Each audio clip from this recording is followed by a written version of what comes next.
This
Hey, what's going on everyone? This is JoeYoursTruly back with another live stream, and on the new patch, of course, there's some like big adjustments to Quan overall. I already got a video that's kind of cooking for him later this week. But other than that, we're gonna be trying to see if we can do some pretty fun builds today. I have a couple in mind that I want to actually try and pull off, I would say. Well, let me just quick ready real quick. But yeah, no, I kind of have one or two kind of interesting builds I have cooking. One of them was actually kind of like a more original build. Not original build, but it's something that I went a long time ago, and we're gonna try to see how it kind of comes up today. So if we get the chance to do it, I think we are going to. So we're gonna show the Shrimp Blast off flame right here. But before we jump too much into explanation, I just want to see how's everyone doing on this fine Wednesday day. What are my thoughts on tank Iggy mid? And I guess it depends on what you mean by tank Iggy mid. Are you talking about like an overgrowth Dreambinder kind of tank, or are you talking about like full Fire Blossom Flux Matrix kind of tank?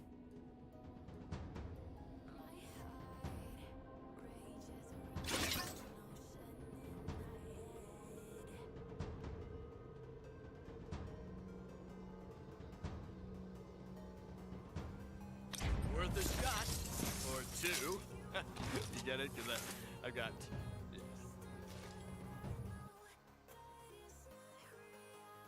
Because essentially what this build was in the past is a long time ago I did a tank Twin Blast build offlane where it was like a Overload Bonesaw kind of variant, which sounds really kind of scuffed on paper, but the performance of it is actually like really surprising. And so like especially with some of the newer items like Bone Seeker, I don't think I've tried that with that tank build for me, so I kind of want to retake this Streamblast offlane and see how it feels with this kind of build I cooked up a long time ago.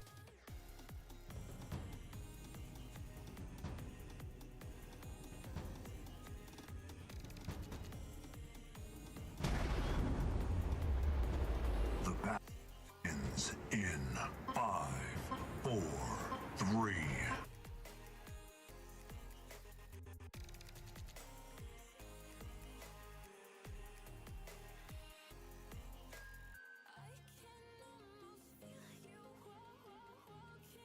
Yep, the Twin Blast show is Prepare starting. for battle.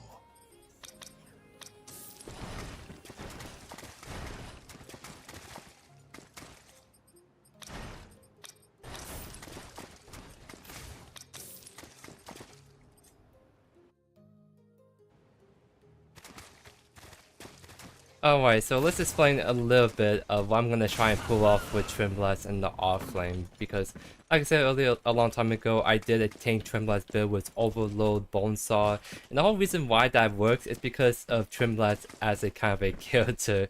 Because the thing with Twinblast is, first of all, his auto attacks allows him to essentially like double proc items really fast. So like something like Bonesaw, for example, you can proc it that 2 times faster compared to other heroes alone. Or like for Bonesaw, you can kind of double stack the passive on Bonesaw twice as fast with your basic attacks, right? So there's a lot of like boost or tank items that you can actually kind of semi-abuse with Twinblast's double shot mechanic. But also for the fact that he has innate attack speed, so these boost or tank items kind of like attack speed. However, Twinblast still makes up for that for the fact that his passive grants him that. So because of all that, Twinblast is someone that can actually use those tank booster arms quite well. Is this the most meta choice? No. Is it as cringe as the Mind Razor Pain Weaver Twinblast offlane? No. It's a lot more fun, and I think it's gonna be a kind of well cooked build once we get to our second, third item. Because we're actually going to build off with Basilisk first, Bone Seeker second, and I'm thinking Bonesaw third. And that'll be kind of like the tank booster core build that I'm going to try and go for. So very similar to what I was kind of showcasing on that Grux Stronger video I did a while ago.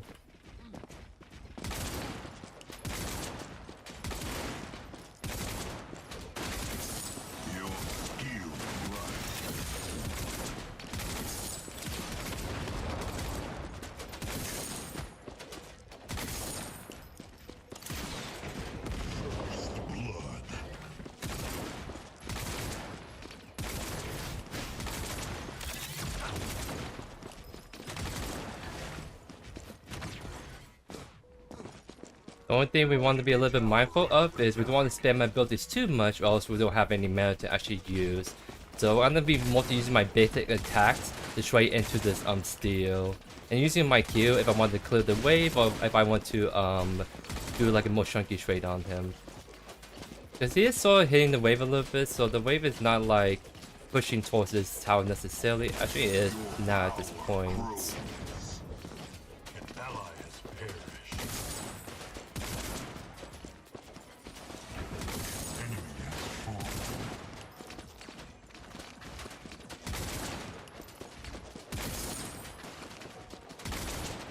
I need to do a little bit better with the CS.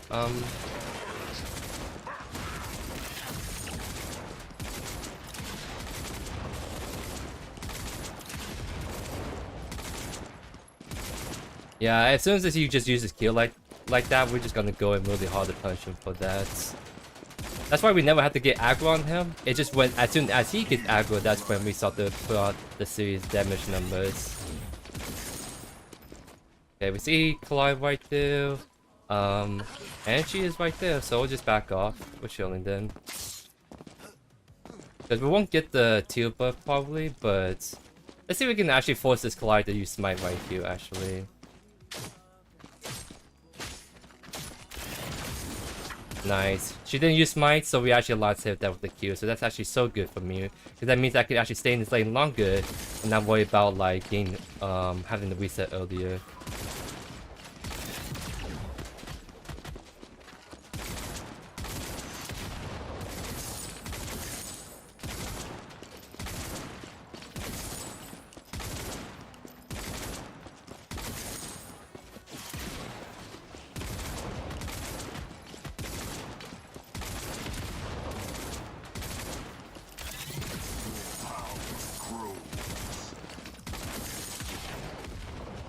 Alright, so let's start building the Basilisk. It's gonna be really good, especially since this steel is obviously gonna build armor, but we can start to count that immediately with the Basilisk kind of first pickup item right here. So after that, we go the Bone Seeker that gives us that attack speed, but also the bonus damage we're gonna get whenever we're attacking the steel, because Basilisk Bone Seeker actually provides so much damage, especially against tanks.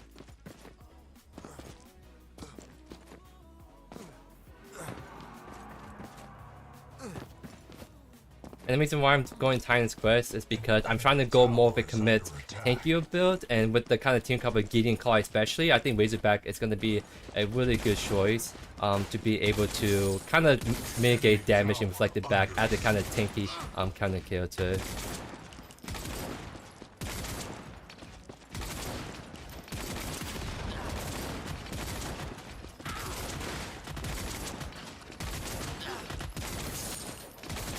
The Crunch is playing it really patiently, because right now he's trying to wait for the steel to go on me, but the steel is not obviously going on me, so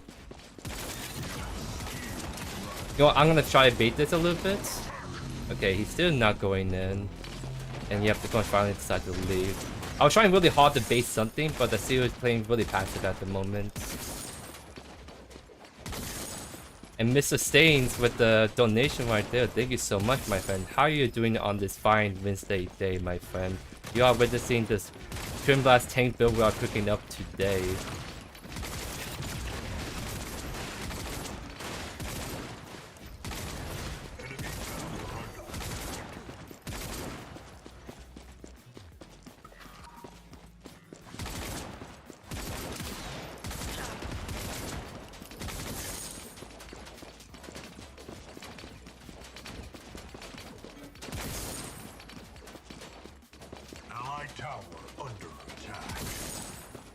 And what's up, Essential and Lexi? How are you guys doing?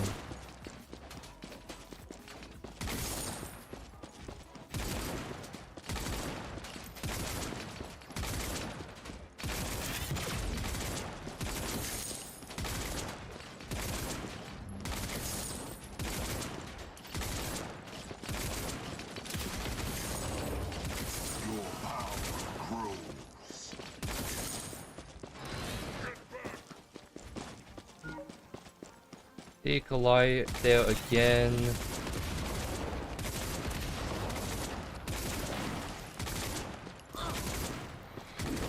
Okay, this time she decides to smite it right there. That's fine. I mean, she had to commit to smite to seal it anyways. So okay.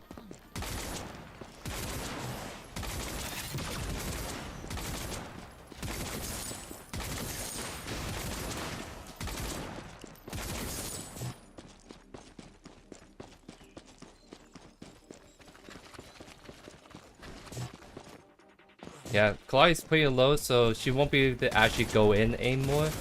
So that's good info for us. It's just the steel has its ultimate still, so this one needs to be careful. And I'm...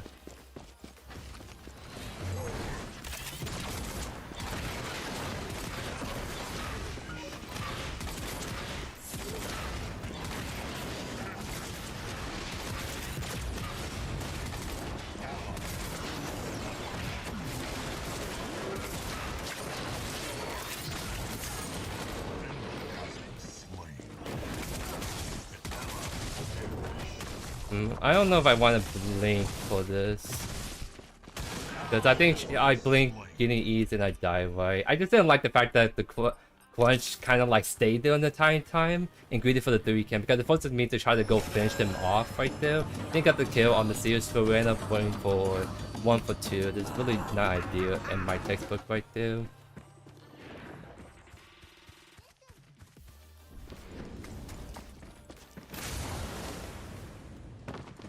Good news though is that we have Basilisk online. That means our damage is gonna really stick onto the steel, and it's only gonna get better once we get Bone Seeker with that attack speed and bonus damage on hit. Patch is really solid, especially since this is a huge W for Quan in my book, so I'm actually really happy as a Quan enjoyer.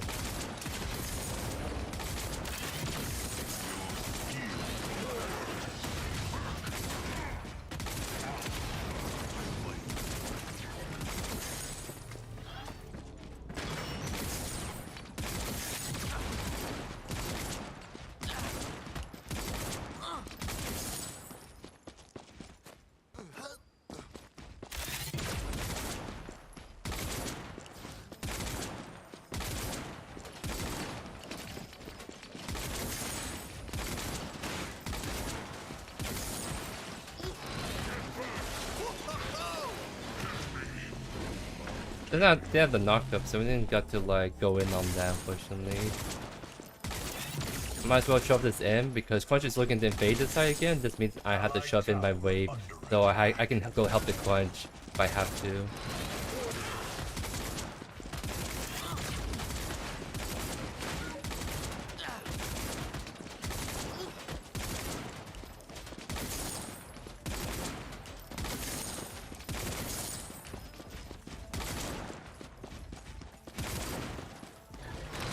I'm gonna focus the tower a little bit.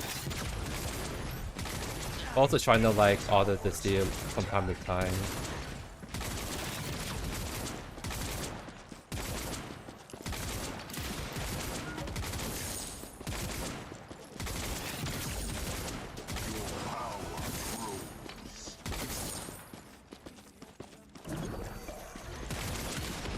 If this time I'm gonna just all in on the tower.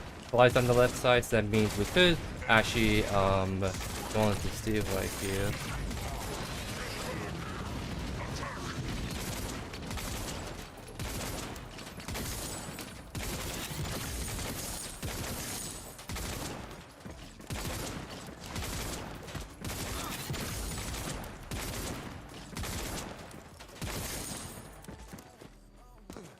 I'm gonna play a little bit safer side because until I get 2 items, I think I'm not super fast at clearing the like jungles. So I'm gonna take the 2 buff and look to reset to get my mana back and spend my 1700 gold right here in just a sec.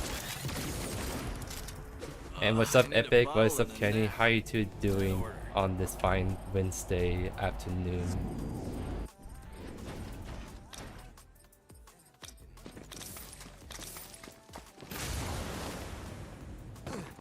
Oh, GG's last. I'm trying to remember what game that was the phase, because I think yesterday I was doing a Kalari one, and there was a second one that I can't remember on top of my head, but I did remember one of those games being the phase, so definitely big GG's to you, my friend.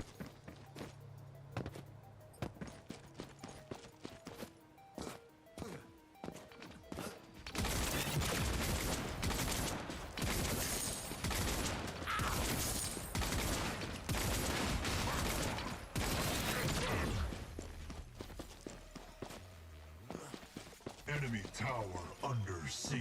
Okay. Trying to see if the Kalari is gonna be here soon, so I'm gonna put down the ward on this blue camp. Looks like she actually was here because she did her blue. Oh, she's right there actually. I'm just gonna blink over here because we see a Gideon coming from me.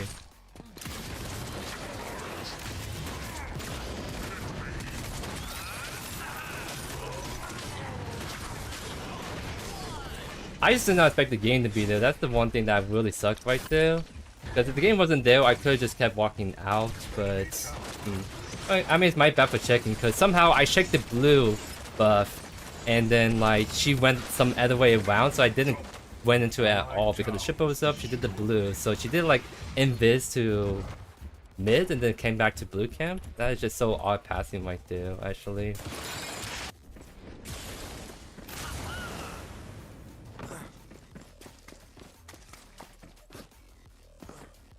I'm doing very good, Pikachu. How you doing, my friend? Well, the next hero that is gonna be coming, it's gonna be the what you call. It's gonna be the next original meta hero.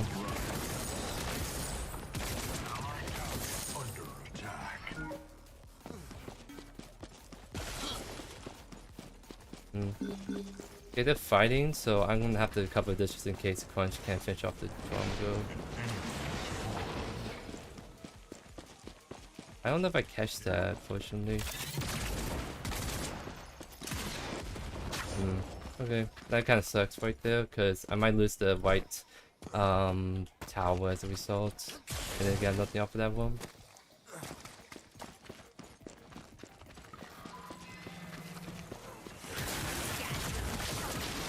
Got the kill on Kalari though, so that's actually pretty huge.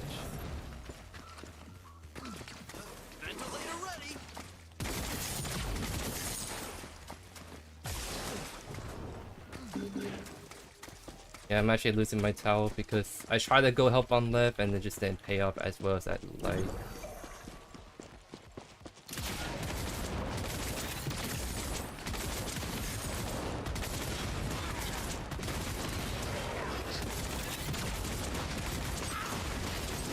Okay, if you're gonna pop Razorback, we just don't fight you a little bit.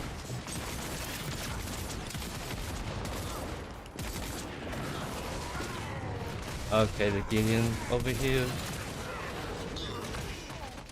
That kind of sucks. I am winning the 1v1s. The only issue is I can't get that kill on the Seal as I like, and I keep getting ganked by like the Kalai or the Gideon right now.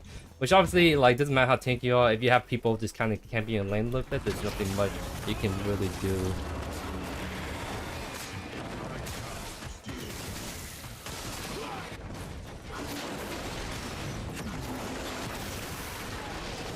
At the very least, I got the Guinea and the Steel, so we're gonna be trying to play for the more scaling right here. We're gonna be shielding eventually. Just right now it's a little bit slower because of those unfortunate early deaths right there. Allied tower under attack.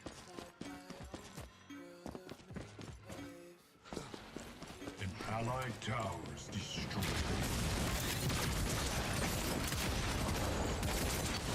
There's a really late ultimate right there, so we didn't get the connection on the Richter, but we still got the link down on him.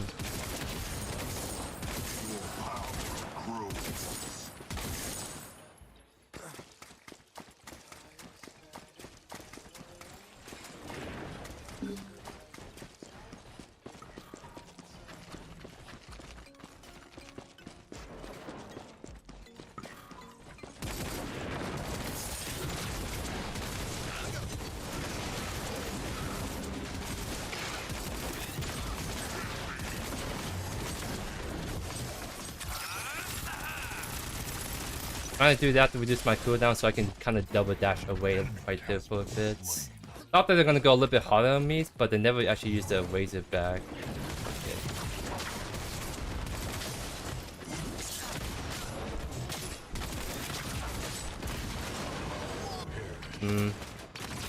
They're just really bugging us really hard. Like, that's 4 people that's chasing after us, and there's nothing really happening on the mid or left right there.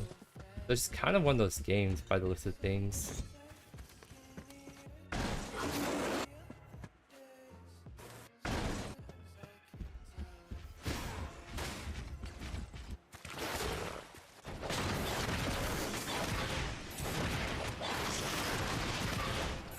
mean, I guess they can only do that because, like, the other lanes are just kind of struggling right now.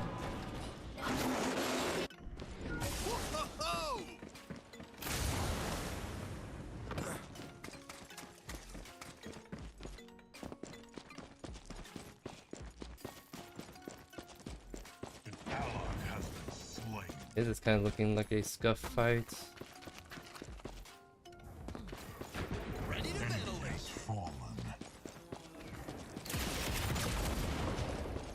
Okay, looks like we're just gonna disengage them for now.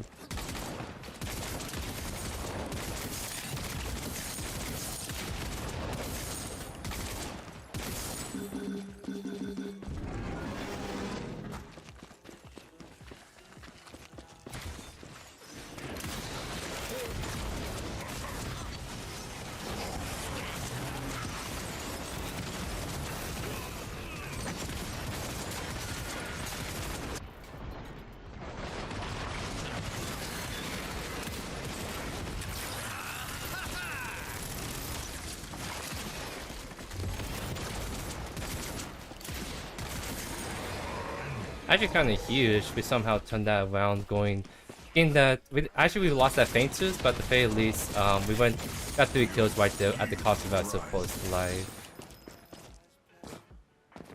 What is this build, Mixie? Well, you missed the intro. We were talking about why this build I think can work pretty dang good. It's just right now it's like what's the word? Kind of got camped a little bit hard in our right lanes. That's why we kind of have the full death right there. But it's with scaling, we gain heads, and when they come back swinging.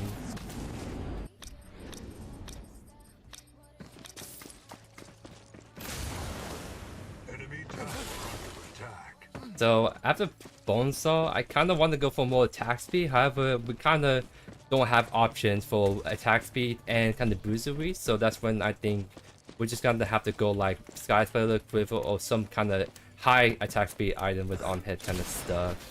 Because it does synergize really well for this like Backflip, Bonesaw, and Bone Seeker kind of combo. The more tests we have, the better those 3 items kind of scale with it.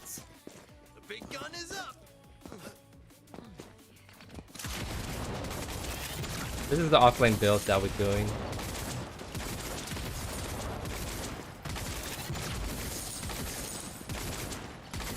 I don't see anyone on the map, so it's kind of sketchy for me to walk up. Yeah, see right there, it's looking like me, Mixie. I kept dying because I have the people camping my lane. Just unfortunate situations. Enemy towers destroyed.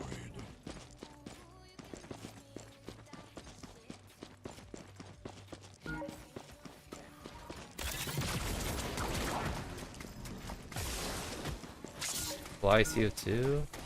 That's not fun.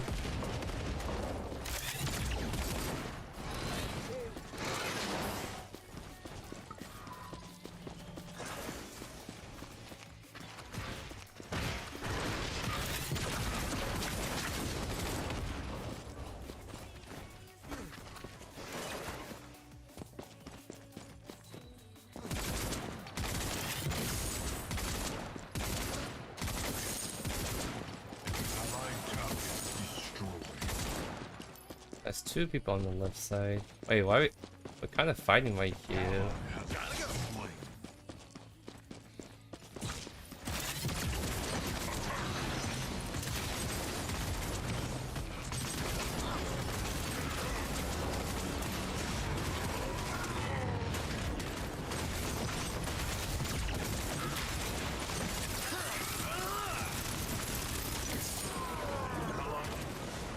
I have like no mana, so I kind of want to get away. Yeah, I have no mana. We just have to back off right here. It's gonna die, unfortunately. I can't help that. But yeah, to see Ventron go.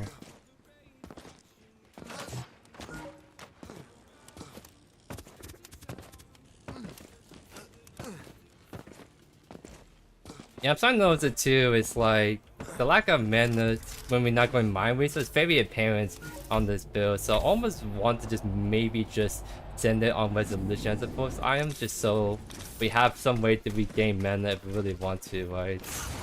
I don't think there's any other way we can get more mana in this build without like having to commit to like mind waste to.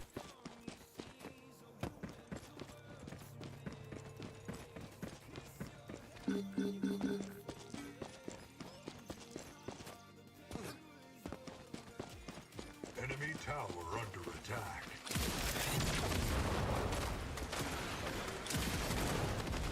I'm having a really hard time to get in there.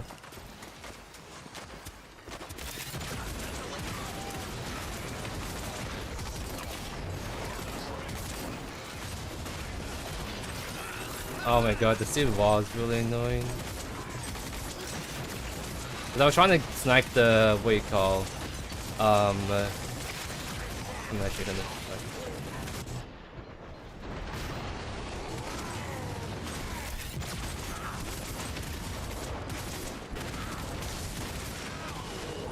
I'm taking a lot of damage. The only issue is, it's like, why are we like fighting 1v5?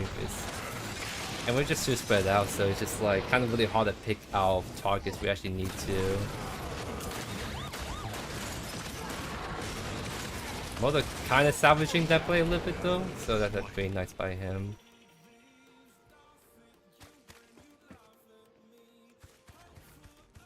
The tankiest carry I've seen, true. We're not obviously doing as much damage as the ADC carry, but and we're kind of face tanking like 3 people at once and still living. We're doing something right. Maybe I'll drop the Razorback and try a little bit different one now, because I feel like I'm not getting as much fire as I like from Razorback, whereas I think we can maybe just go Ice Golem Towns next time. I kind of just figured that I thought we were going to be spacing people out a lot more, but we kind of face tanking people a lot. So I think Ice Golem Towns would give us a lot of value. It's my kind of line of reasoning. Or we can just go near World Boots for the movement speed, so we kind of have that sticking power, but also disengage potential.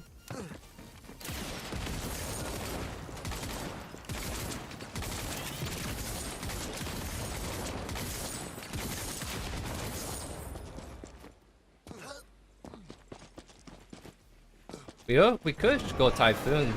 that could be an actual option we can go is Omni Vamp and bonus attack speed, but also the dash on the low cooldown. Let's cook with that next game. Let's actually do that. Okay, I'm backing off because we have 5 people coming over to right side again. So let's just not fight that. Mogus may just be super dead though, because yeah, everyone just on her case. Enemy towers destroyed.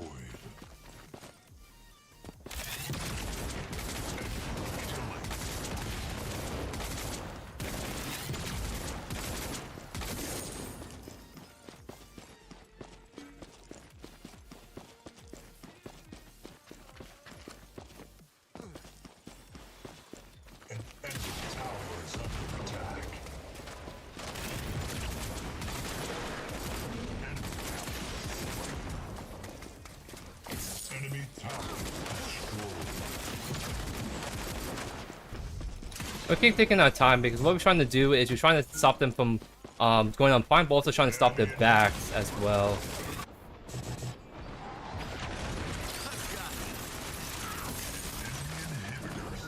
Okay, we got the inhibitor. I might actually still stop the backs, be annoying. Stop the game back. And I think that's all we need to do right there. That's my cue. No, Typhoon doesn't give you the mana, it just gives you that Omni Vamp and bonus attack speed. Alright, so let's see. I think we want to get some mana, so let's get Resolution, which it's not too bad if you're looking at the stats a little bit. I mean, we get the attack speed we want, mana sustain, penetration is pretty nice, so it's gonna be like a full tank build, it's gonna be just like a bruiser kind of style build, if that makes sense.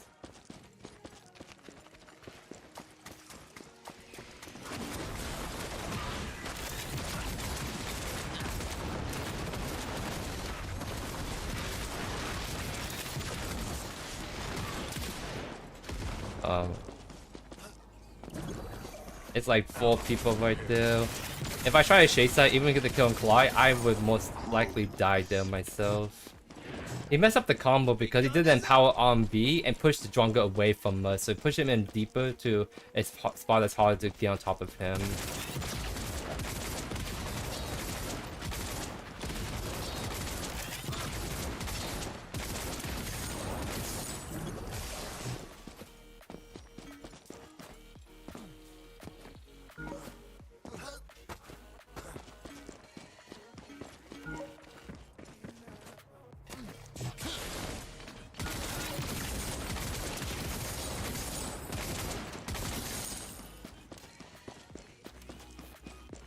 Well, they're definitely gonna go on the prime. The question is, can we actually contest it or not?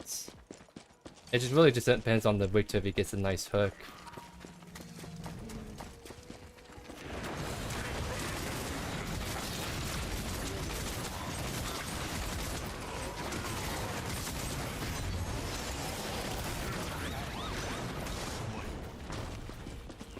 Enemy tower under siege.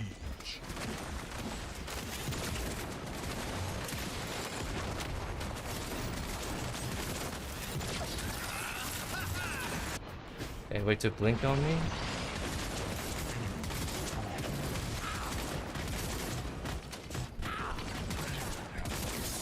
I'm kinda out of the fight already because of like people kinda forced me a little bit right there.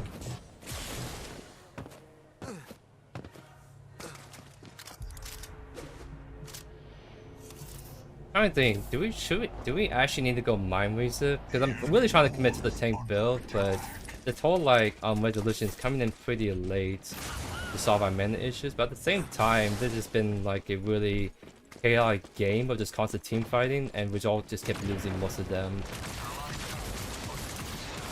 I don't think I can actually stay right here. An allied tower destroyed.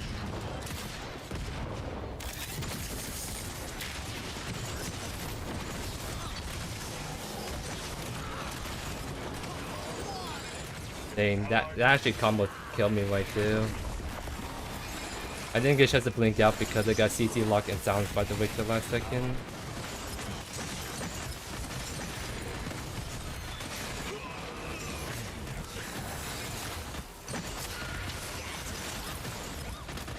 That's a Tempest Moget. That's actually pretty hard right there. In the sense that that person's actually kind of cooking right there, going like that Tempest pick on Mogish instead of like a Epoch or like a Magician Quest item.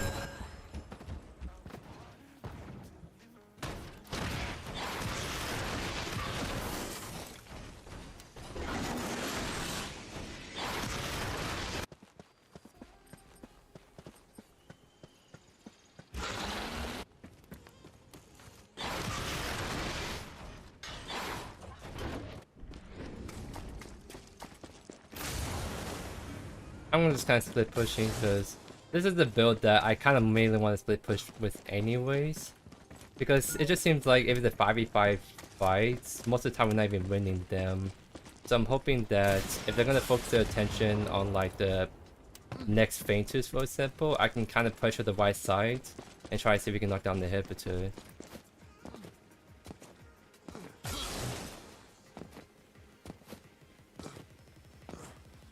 Okay, yeah, they're going pretty hard mid slash left, whereas I have a big wave shoving into right. An enemy tower under attack.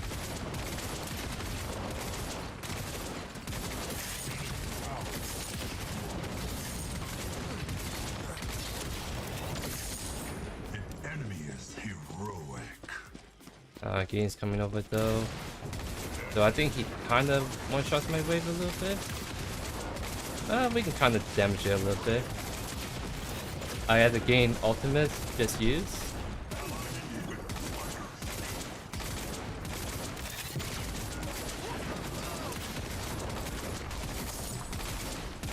I may have to back up though, because I think the Drongo may come over here, and then they're gonna take the 2v1 fights.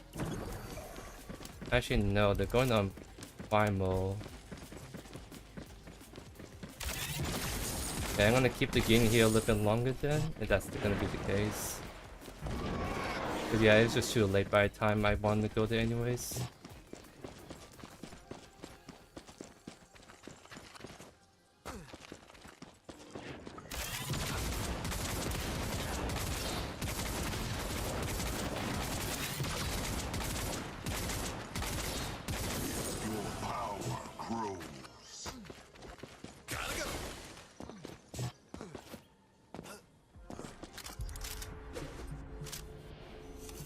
I want to just give one more wave and then I get resolution on the back. There we go. Now I should be fine. I am spent. So that primal, that means we just don't fight for the next like 3 minutes. And then we should be fine. I think we play around the other ADCs at win condition.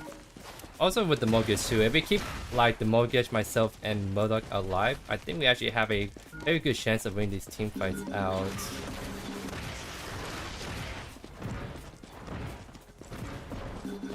I mean, you can't, it collides right there, you can't just walk in like that. Like, you just cannot walk in like that because the Mogish is just gonna be there. Not the Collide, I mean.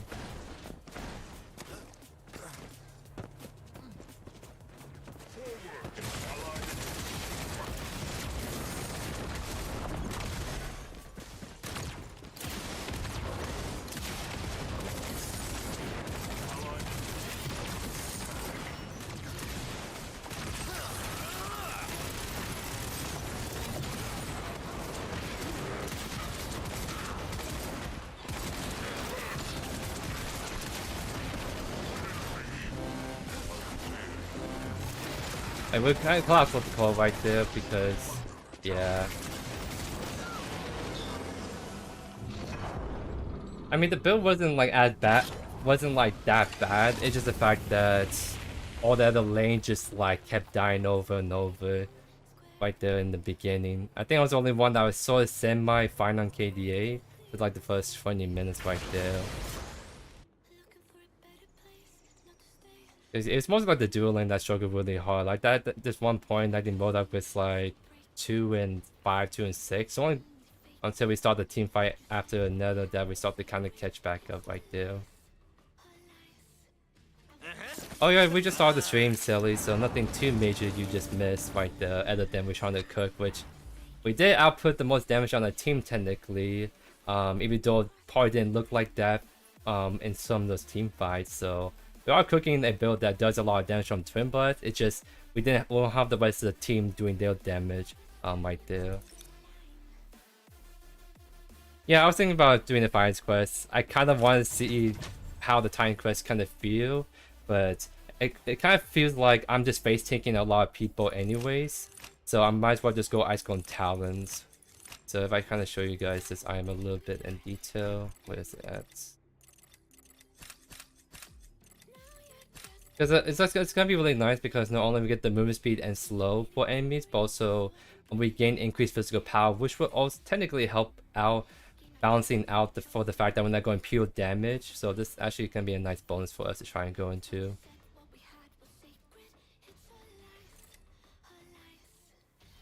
Also took the most damage. Let me actually see, because on Meta City will like show you those stats as well. So let me see how much damage I was actually taking that game. Total damage I taken was 33,000. Punch was 50,000. Mortgage 30,000. Victor 45. Modak 17,000. So I mean, with double the damage taken of this Modak that died 10 times this game, so at least for the ADC standpoint, we actually were pretty doable. But when it came to like Bruisers or other roles, it was just about the same.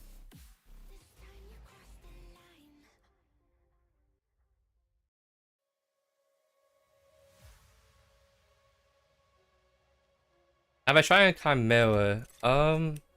I haven't tried quite on Chimera yet, I would say. Because I'm trying to think a little bit what the build was again. It was like an augmentation Berserker's Axe into, was it Silver Third? I'm trying to remember what exactly I did for that build a while ago. So let me actually go through my old video real quick on it.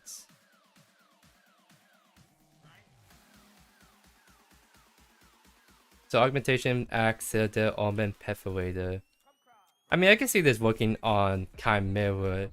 I think the big difference though is Chimera is more about sustain damage, whereas Ceres is kind of burst damage. So this kind of build for Ceres I did yesterday complements his burst playstyle really well, whereas for a more sustained DPS like Chimera, not so much. It can work, I can kind of see this working, but we're not going to just 100-0 people in one combo, right? We're going to have a really powerful basic attack, and that's about it, right? Speaking of Chimera, I was also trying to think about potentially doing a Chimera offlane too. That was another one that I was trying to cook up for you guys. So let me see what we got going right here. I have notes taken, so I'm trying to find the one with the Chimera build I'm trying to think about doing right here.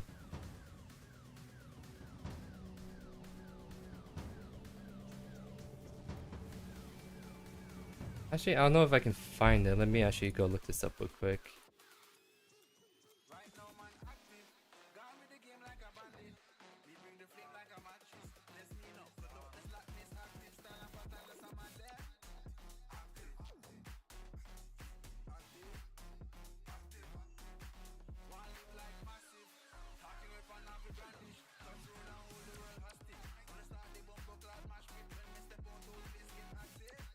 I've been playing Grand Blue. Of course I have been playing Grand Blue. I'm a huge JRPG enjoyer, so that's definitely something that I've been personally enjoying a lot.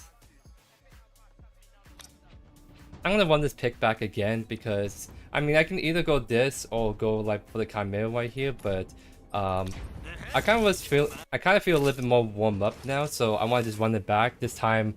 Tinkering the build, just go for Warrior's Quest first instead of Titan's Quest, because I think that would technically help me bully the offlaner harder, and then we can kind of go from there.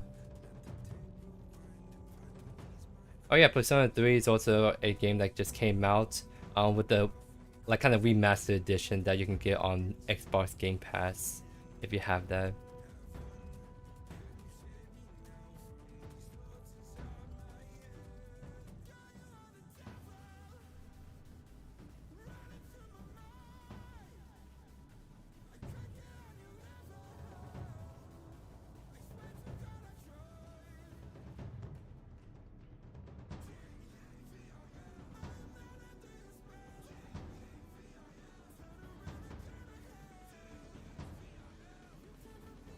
Hey, what's up, Blind? Hi, welcome to the stream, and I'm glad to hear that you and your wife love the video. That's really awesome to hear.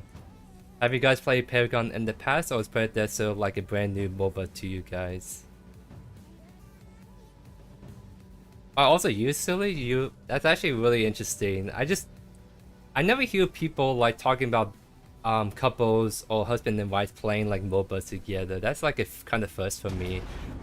I mean, I know like some streamers like Tyler 1 is like engaged, or I try to remember, was Tyler 1 engaged or was he actually married already? But either way, like I just when I think of MOBAs, I don't think of like people and their like loved ones playing the game together. This is like a very non-casual game that it's kind of like the game that even when you play with your friends, you just rage at each other. So imagine you're playing this game with your significant other and you're just yelling at each other in this kind of stressful game. That's just kind of funny in my head. I don't know.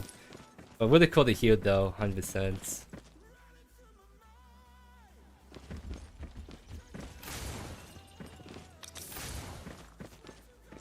you guys play OG Paragon? That's actually so cool. Because yeah, I think most of us obviously came back from OG Paragon. When I played Paragon back in the day, it was on PlayStation 4, and that was my first MOBA ever. And of course, the character that I played the most was Chimera, and that was on the old legacy map that's huge that has a fast travel mode. So Chimera is just someone that abuses that so much, and I kind of got my inflated MMR from it as a result. Oh yeah, no, for those who are just tuning in, we're trying to cook up a kind of bruiser tank Twinblast offlane build. There's not going to be the kind of cringe mind racer pain build you guys see on Twinblast offlane from time to time. It's going to be a build that you actually can be playing in someone's face if you want to, right? Ideally keep them at arm's length, but if they get on top of you, it's not the end of the world because we can actually survive some serious burst damage. So we're going to be going for Basilisk first, into Bone Seeker, into Bone Saw. Just abusing the on-hit item just because Twin Blast with his double shot and increased attack speed from his passive just abuses items really well.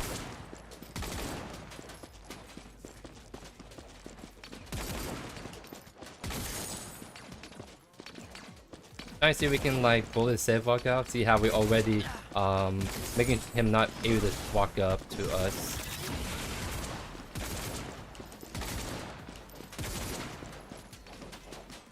The only issue is that we are pushing into a red side jungler start, but it's Sarah. She's not the best early ganker, so it's not like we have to worry too much if she decides to level 2 gank us.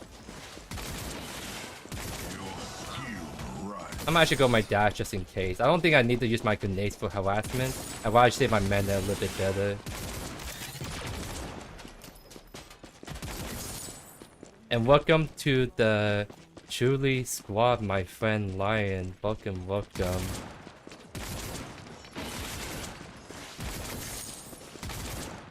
You know, someone made the suggestion the other day that instead of calling it the Truly squad, I should start calling it the Truly troops, which it kind of has a nicer what do you call, a nicer ring to it. So I think I'm gonna get in the habit of saying that more often going forward.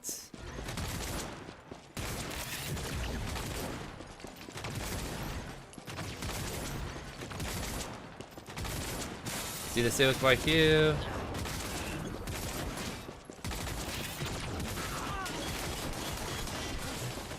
Why is it Iggy here too? At 3, like this is like a repeat of last game where we just have people camping out lane a lot. Okay, I mean to be fair, they were trying to punish me for getting aggro, but still, that's like a little annoying right there. I won't lie.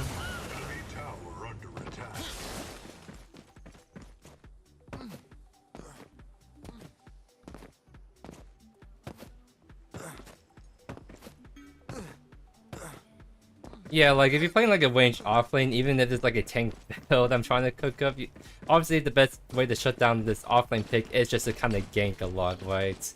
So I mean, it's I shouldn't complain too much because that's something I should expect, but last game it was just like constant ganks, which is annoying, but it's not the worst thing in the world, as long as the other wolves were doing fine, but like the last problem with last game was everyone kept ganking my lane, and the other lanes were like winning super hard without the help of the junglers or mid laner, right? So it just became like a lose-lose situation for us.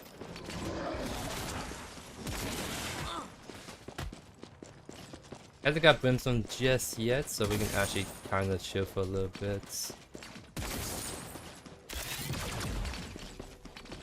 Your power grows.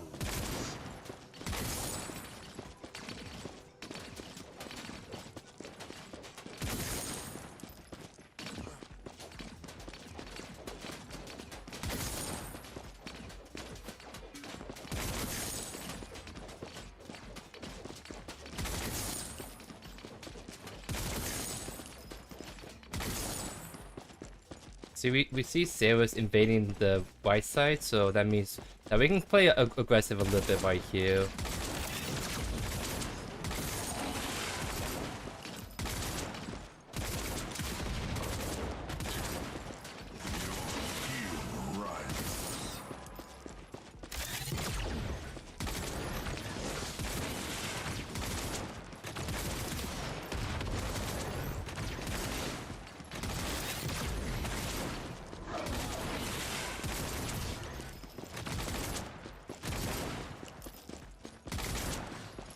Okay, it doesn't seem like the server is backing just yet, so we don't have to shove this in right away. We could try to freeze it a little bit and zone out this server from pushing up to us. Because you can't just keep annoying us, because our Q is starting to hurt a little bit since we've been putting levels into it first.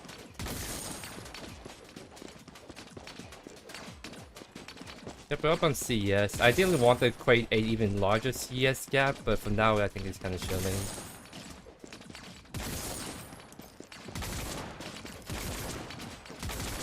I know this guy is gonna try walk up to the cannon, so I'm gonna try that force it straight right there.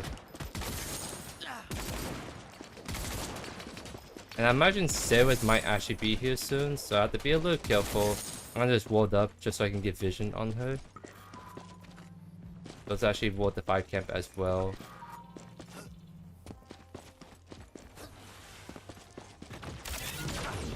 Yep, we see Sarah's right there. No, just keep walking away. Unfortunately, I don't think we can actually, because we just didn't have a way to get out right there. So my ward wasn't good enough because I thought she was gonna maybe do the fight first, but she just went straight at us. What's the issue?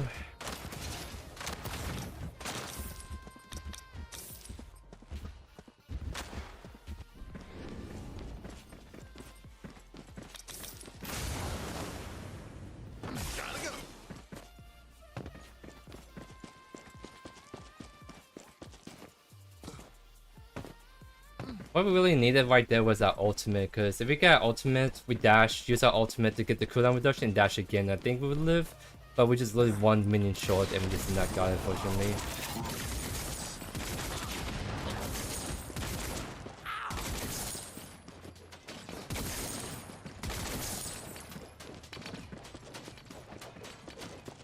Okay, then we're starting to scale, which is sort of an issue for me.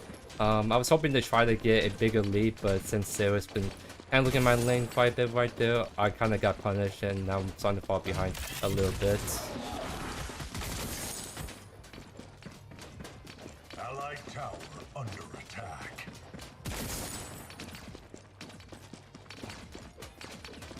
Looks like he's gonna go for the 2 buff, which I think we can actually, what's the word, steal it from him without Q.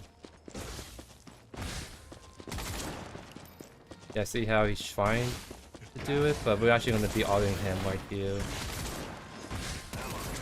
The only way he can take this if he uses his ultimate. He doesn't, so we just get it for free right there.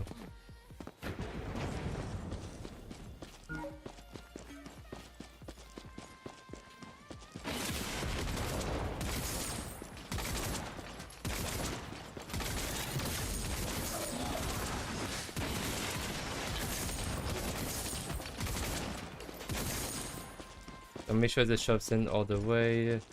There we go.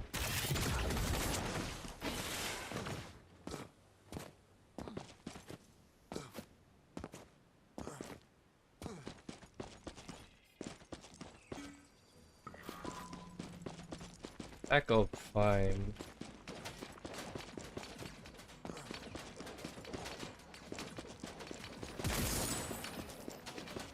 I think at the very least, we are denying the Sevrock his shoulder pads, which is what he needs if you want to scale up. So, even though we're not creating as big as I like, we're gonna delay the shoulder pads on Sevrock, so it's not gonna be an issue for that long in this game. Ain't shoving towards me, so I'm actually gonna set up a kind of nice freeze right here.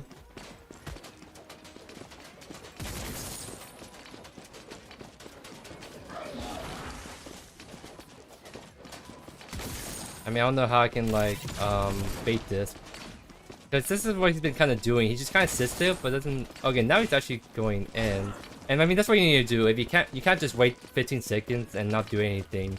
Might as well just go in, do an auto attack E, and then that's all you really need to do. Just try to pressure the guy a little bit more.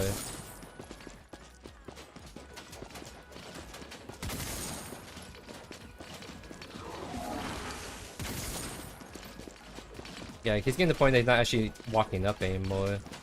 The only time he's really walking up is when he's getting like the sales game fights. So as soon as he starts to walk at us, I think that's pretty obvious there's a game going on, but we see Silver's on the right side. So there's nothing much he can really do at the moment.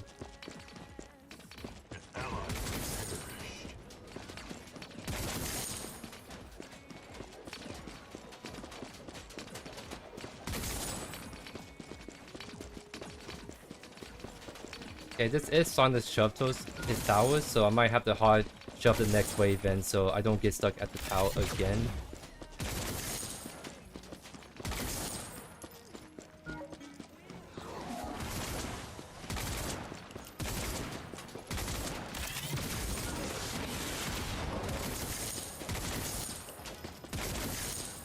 Yep, there we go, it's shoving in, walk that out, and then we're gonna come back towards over here. Tower is under attack.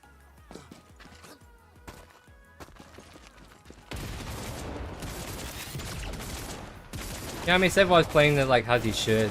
It kind of sucks, but he's not like letting me kill him, right? That's the big thing you want to do as like an offlane to range, is you don't want to give the other guy kills, because if you do, you're just letting that guy snowball like crazy.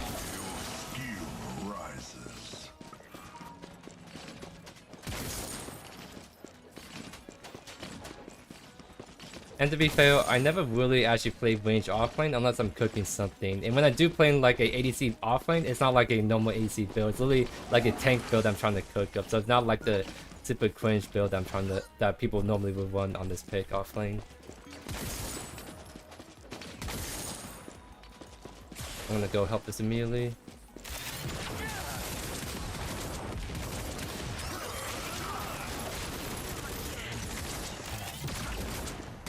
Nice.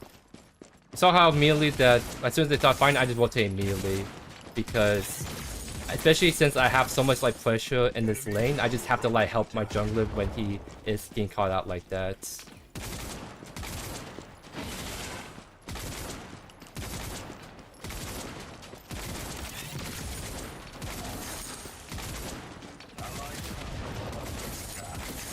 Okay.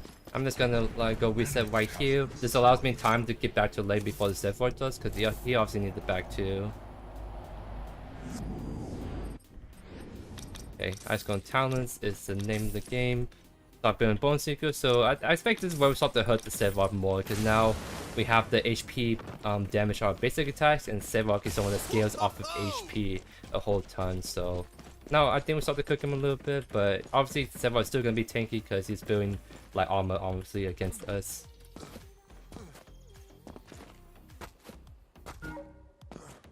There is on the right side, that means I just mean the Sevrock only for a little bit. He has Fire Blossom now, so he does have the damage that I'd be a little bit mindful of, but we're still kind of dope ourselves at the same time.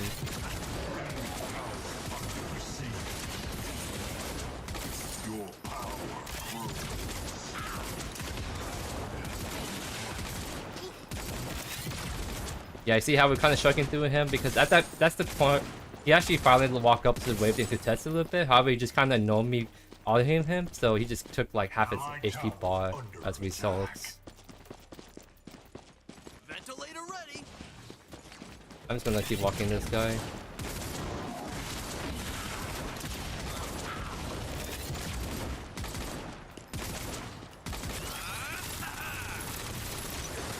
Okay. I was trying to go for the 1v1. okay, so he died, right? But like, Sarah came in because we were obviously chasing that right there. So we definitely did more enough damage to win the 1v1 against Sarah, right? It's literally just the Bane, our assistance is just the Sarah's coming in when we're trying to go in for the kill. Which, to be fair, if we weren't taking tower shots, I think we've been fine. I just went for the tower dive a little bit, because I think I could finish him off if I got my last few shots in without Sarah interrupting me right there. You know why so many Murlocs are being Phoenix lately? I don't know. I'm not the one that did Phoenix Murloc, so that's someone else that's cooking that on him. That sounds something like Mercy would do, since I know Mercy likes to do Phoenix jungle a lot. And that's sort of something that they're trying to do the last PCC tournaments.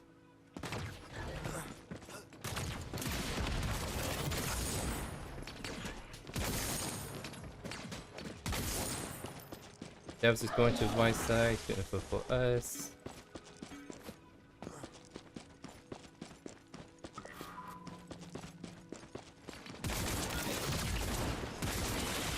I want the Feint too, so let's actually pressure this a little bit. I might actually rotate to mid and try to see if we can shove that in.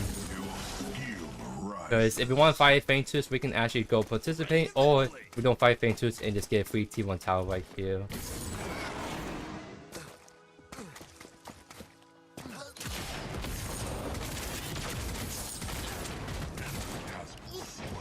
Looks like they're disengaging, so I'm just gonna go shove this in then. It's a good thing now actually rotate to mid because a lot of minions right there that were stacking. And we're gonna be able to get maybe 2 towers right here actually. Long death timers on their side, and plus, you know, stay was on left and Fame out chasing the stronger right side.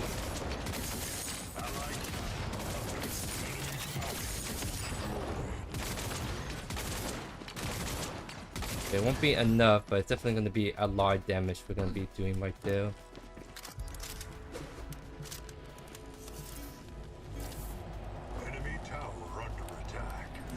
That's actually pretty huge for me to rotate like that, because I actually get my second item right away.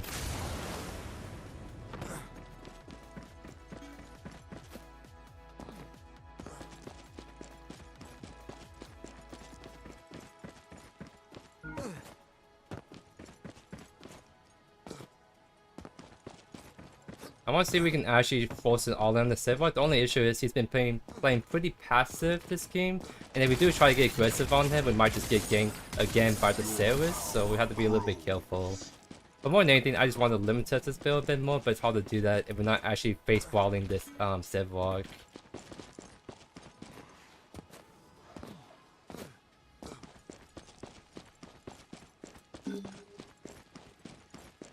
We have Blink, we have Ultimate, so we are safe against the games if they do come our way.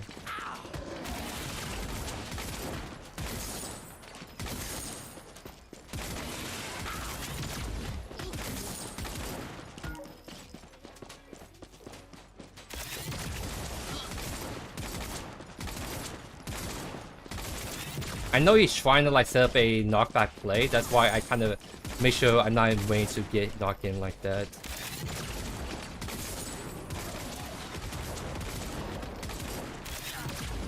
Yeah, we are doing a lot of damage to him, which is kind of insane because we're not doing the traditional ADC carry build, but we are still doing a lot of damage to the server right here.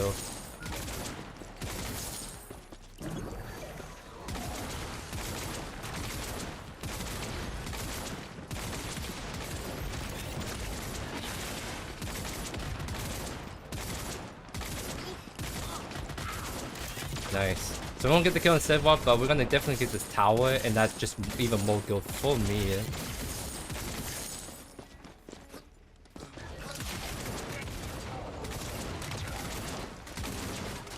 everyone's kind of on the right side for now, so I think we're safe enough to do one more wave and then we'll kind of back off a bit.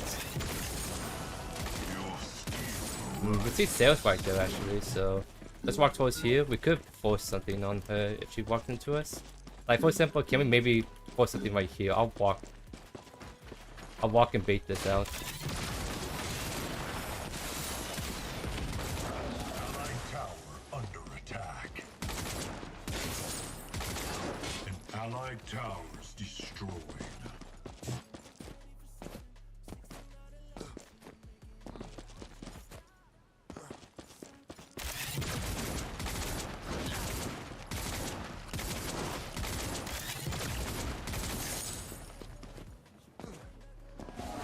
So why you feel you like you're weak when you play Trimblast? It kind of depends on the build you're going for. I think Sender build is alright.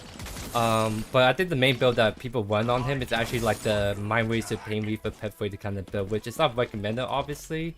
It's kind of like a more build you only know if you see people run it or you do your research on Amir.city, right?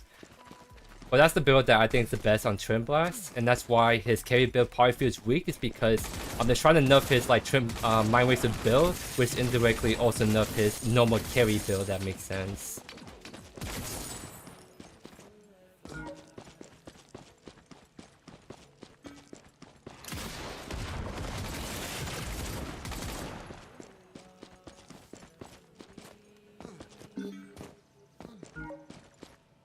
Lewis is on the right side actually. So we could... I kind of want to actually rotate for this Fainters. Now I'm looking at the map. So let's shove this in really hard. And then we're going to reset, get Bonesaw, and make our way to this Fainters.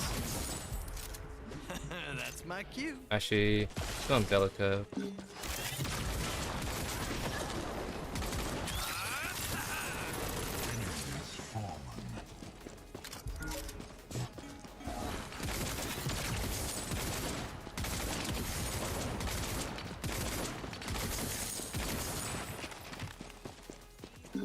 I'm gonna be late to that, but at the very least, I'll be able to grab the river buff and still be able to participate in the team fight if it goes on that long. Enemy has been slain.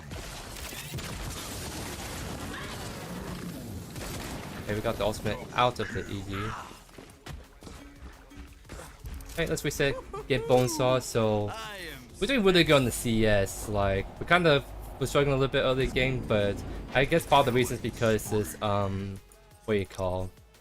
The server's been playing pretty passive this game, and as a result, it kind of allows us to just have some nice farming going on right there. Enemy towers destroyed.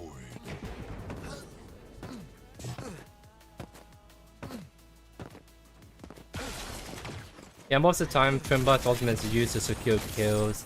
I mean, depending on the build you can go, you can make it hurt a lot. But I mean, like, if you're most of the time, if you are trying to DPS someone, you might as well do that with your basic attacks and abilities, right? Your ultimate is just used to finish off people as they run away from you, because the big thing that your ultimate offers is the extended range to finish off people most of the time.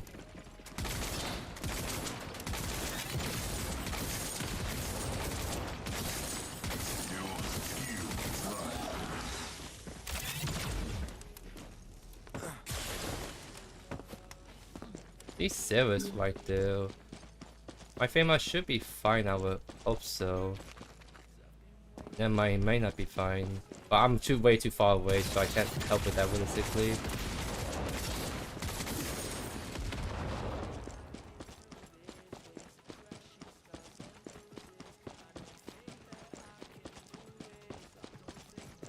Okay, I mean, Sarah's is gonna hang around it. I think he's gonna go for the river buff. But Iggy's right there as well.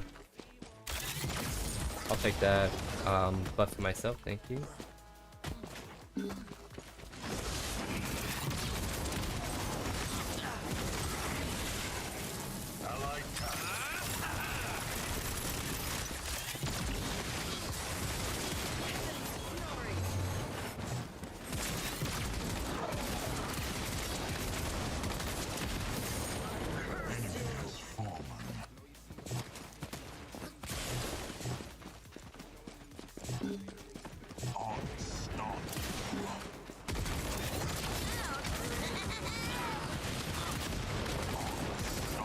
Nice.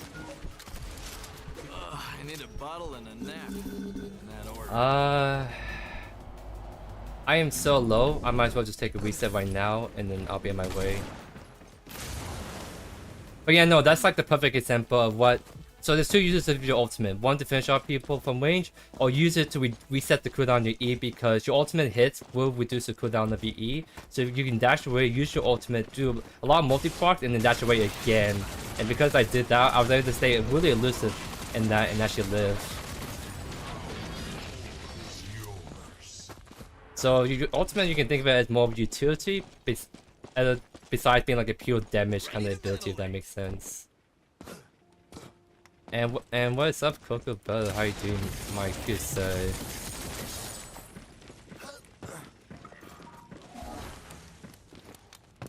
Wild Vision, I'm not gonna be pushing it in too aggressively, so I'm gonna opt to kind of hang around the jungle a little bit and see what's up. Enemy tower under attack. I don't think my team is gonna rotate if we find the jungle, so I'm gonna back off for now. The sales is right there.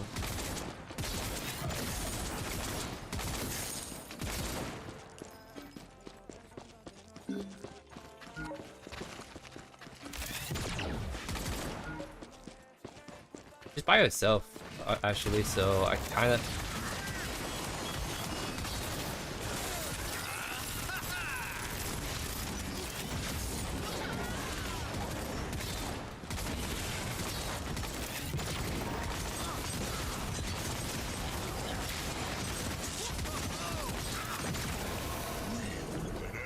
Nice, let's go team. I'm gonna go push in left, because it seems like they're fine in mid lane without me, so might as well be pushing the left, and then we can be able to... Might actually look like the GG's right there, funny enough. Yeah, that's GG, because it kind of cleaned up everyone right there.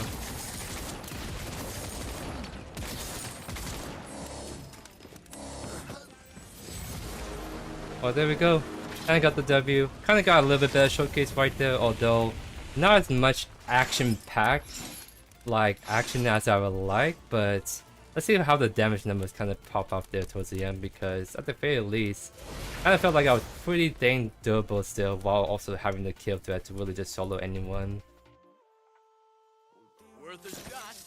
Or two. You get it? Yeah, so most damage in the game, damage taken. It's kind of hard to look at damage taken because like if the server was fighting me a lot more, then my damage taken would be a lot higher, but because he's been playing passive, I didn't get a chance to kind of stack this up a little bit more. You know, that actually felt pretty dang good right there. And I totally forgot that I wanted to try Typhoon instead of the Warrior's Quest, which, I mean, that Warrior's Quest kind of tech felt pretty good right there, so... We're not going to do another Trim Blast game, at least not for this third game, because I don't want to keep spamming only Trim Blast on the stream.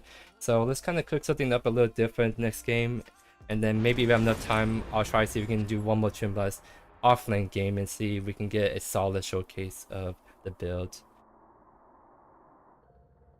Because I'm pretty confident the Basilisk Bone Seeker Bonesaw is like the 3-item code for more Bruiser Trim Blast build. It's more like the quest option we're trying out, so Ascon Talents was just so the Dale, didn't really feel like it was doing too much for me, but I think Typhoon could be an interesting choice we can try next.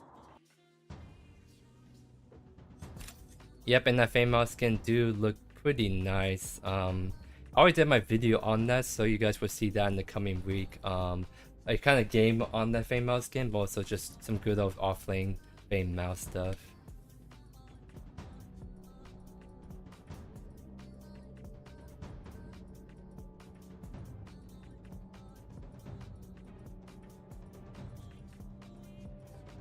Offlane Murloc? So like here's the thing.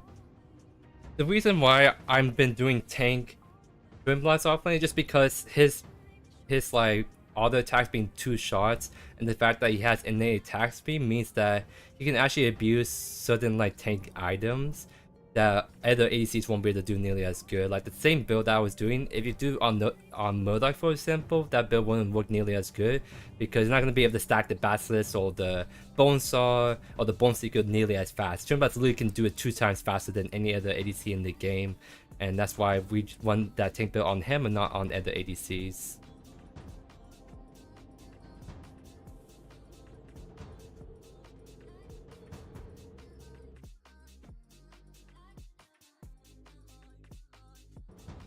We do get last pick right here, so we get to at least see who our offlaner is gonna be, and that's gonna be pretty nice to be able to see if we can pull out a certain tech or not.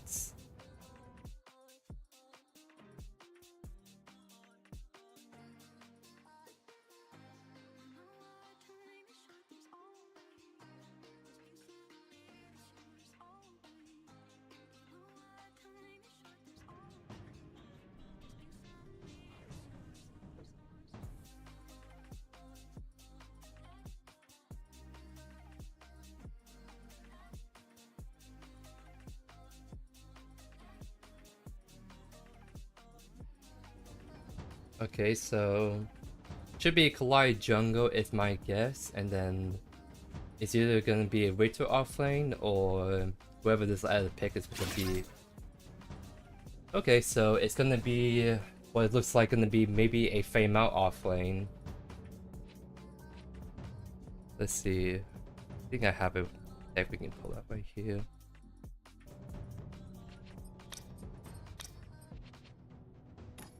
I think we can actually pull out the Chimera offlane right here. Because I think this matchup is not that bad for us, and I have a build pass that I think is going to be really solid all around. So let's kind of hook this up right here and see how it feels.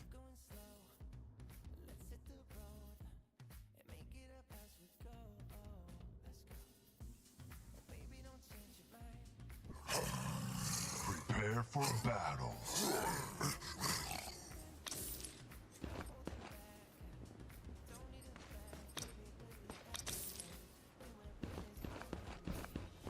Actually, I don't know if I need attack speed first. I'm going Bone Seeker first, but I don't think I need to go Longbow first. I think I just go Hell Speeds, because I think that gives me more value against this matchup than going this first.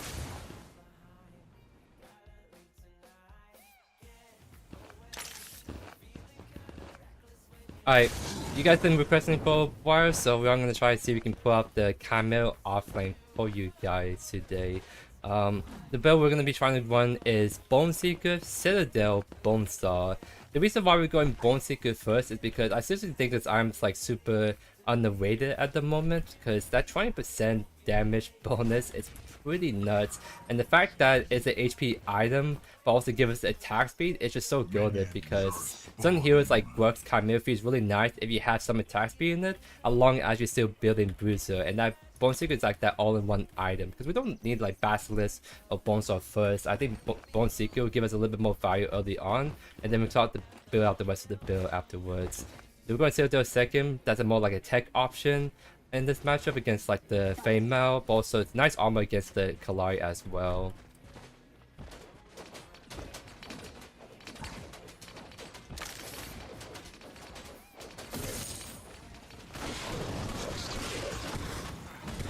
I mean, if you're gonna walk up like that, I'm just gonna do like an all attack straight right there.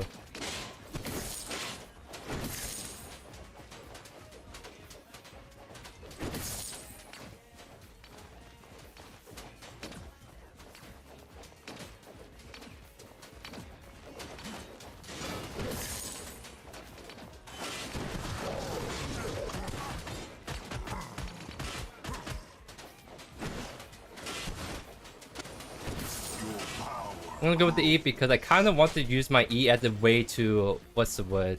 Like, if I go in for a trade and back off, I can use my E proc to kind of get some more additional HP back. So I think going for that instead of RB first is gonna be better for me anyways. I don't want to force engagements with my RB, I want to use my RB to like, make a trade go longer.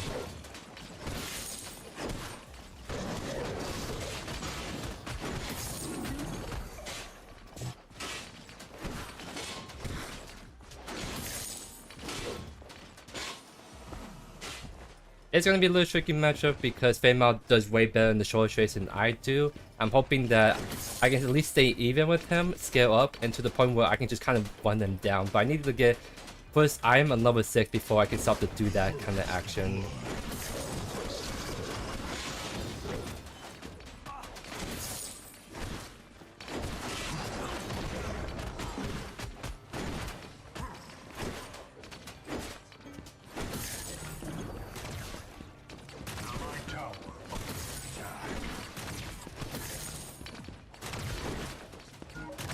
I'm trying to walk into him, but unless she gets a root, we won't be the follow. Got the blink out, so it's actually pretty nice. I mean, we don't have to force the trades, honestly. Because, I mean, Iggy is gonna push the way back to me anyway, so might as well let that happen. I get the gold. I actually probably do need to reset though. Now I'm looking at it, so I might as well. What I'm gonna do is I'm gonna shove this in the next wave, and then we're gonna be looking to get our longbow so we can attack faster at least.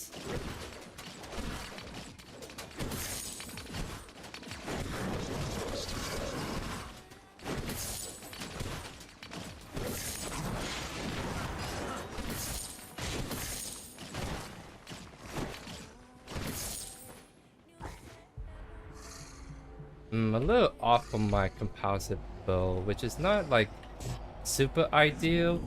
Maybe I'll actually just might as well like stay for it, because the on hit of it is gonna really actually help me do a lot more damage whenever I basic attack. So it's a little bit scuffed, but I think it's worth staying for the T2 item right here, because it could be the difference between me actually be able to get long Vapor trades versus I can't still trade into the Fame out just yet.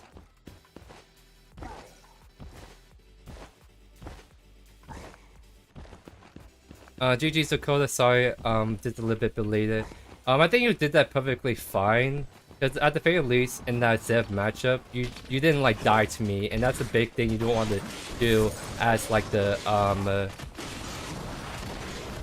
as kind of like the offlaner against the range, is you don't want to let the guy like get kills on you and snowball, right? Although I think there was a couple instances where you could play more aggro, like try to fish for ease and use your ultimate to knock me towards the tower. What?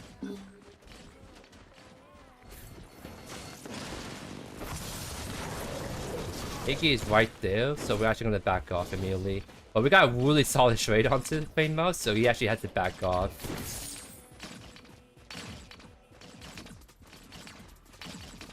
Because by Flame Mouse having to reset early twice, I'm gonna build an XP and CS lead on him, which is really huge for us. Because the hardest part about doing the Chimera offlane is the early game, but if you get past that, you can start to kind of W key your way to victory.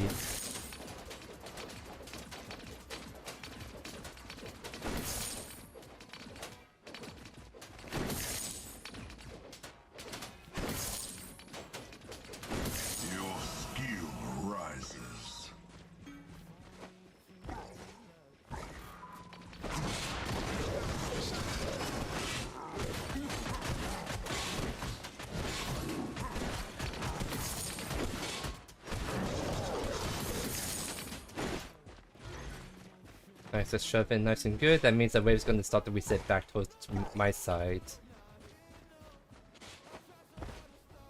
Chimera needs a pelt for all the heals. That is true.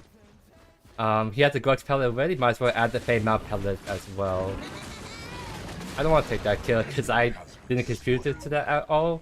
So I'm going to let that go to the steal right there. I really wanted to assist, but I'm afraid if I go in, I will get the kill, which is not ideal, since they kind of deserve the kill, not me.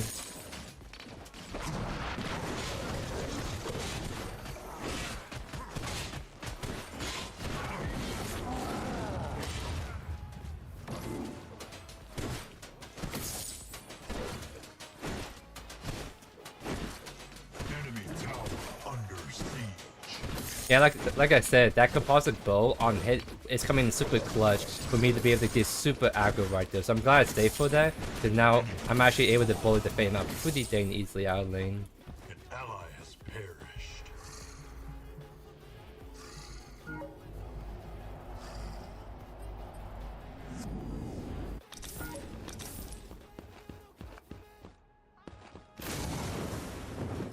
Because at this point, we might as well just keep leaping on the Fame now, forcing his cooldowns, but also just forcing trades that are just favorable for us at this point.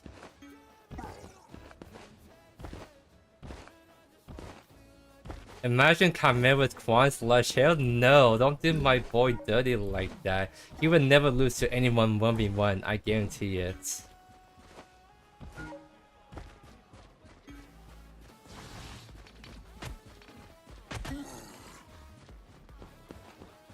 Yeah, I'm gonna just scale him off of it at least and waste his time a little bit.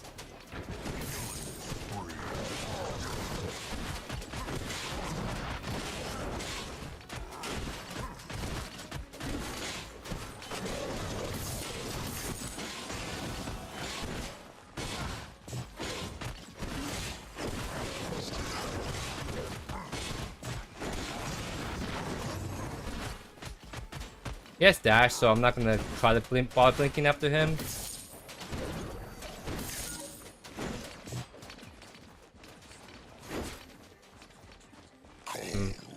If I get in range from on B, I will commit to like the blink afterwards, but if I can't get the on B range, I'm not gonna blink after that.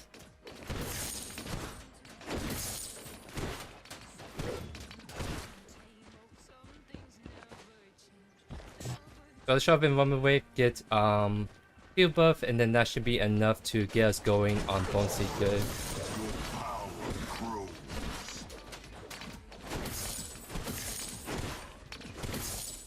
Nice.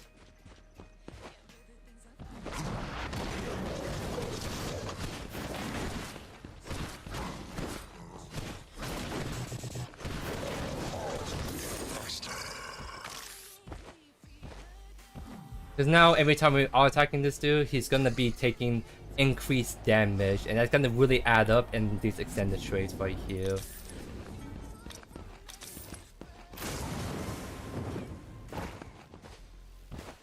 Hey, what's up, Yannick? How you doing, my friend? So, Hypo, the reason why you see me doing weird stuff on stream is because I always find it that people like to see me cook on stream. Because sometimes people think I post like cooked builds on on YouTube, and they think like it takes me like 5 attempts. Oh, I just got a lucky game, so I might as well do it live and show you guys I can do it in a attempt on cooking these nice builds out. Plus, again, it's just more fun to see someone cooking builds versus just someone playing more serious builds all the time.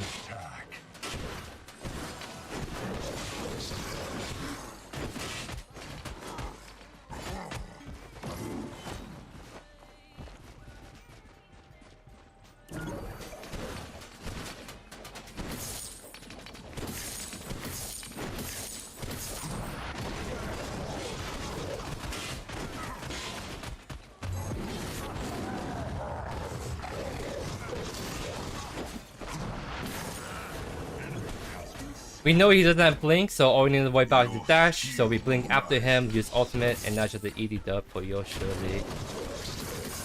And this is where this pick can get impressive for the fact that this guy can just immediately leap on you anytime he wants in lane.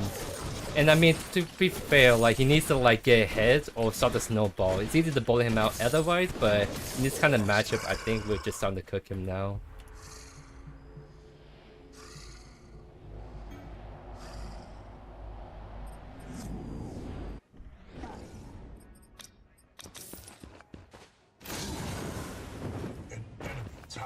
Hoping the Bellica does come back, because we actually got a really good game cooking right here. I want to see why she would DC right there. Maybe she just got like a crash or something, which I'll see. An ally has perished.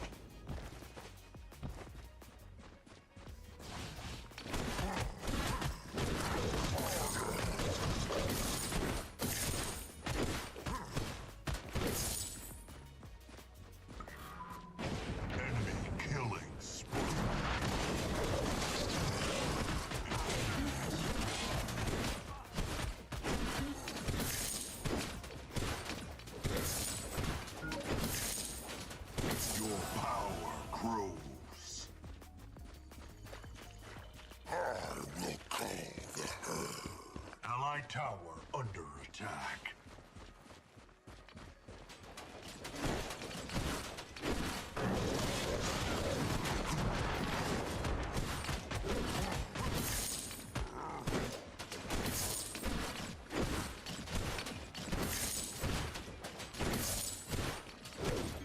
I'm anticipating when they get ganked soon, but with how low this fan mount is and how ahead I am, I think I'll have to worry about losing the 1v2.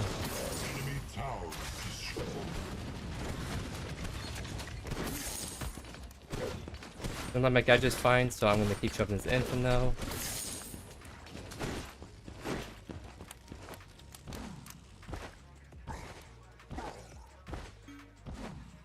Chimera with Primal Feint skin, that could actually be pretty dang cool. Because Chimera Feint is just a sick looking monster. Imagine the pelt just for Chimera. That could be a skin line for Chimera, just have different pelts from heroes or big objective monsters, right? I wouldn't know how you do a pelt for Old Prime, because that'll just be metal pieces. Could be like a kind of cool, imagine like a Chimera skin, where he's using like armor kind of pieces. Like an Old Prime, he has like the shoulder pads on himself, for example. That could be pretty sick.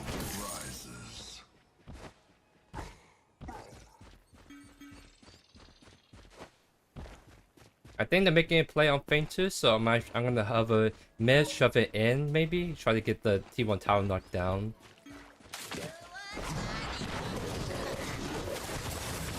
I don't think I kill even if I use ultimate right there, so I'm gonna back off for now.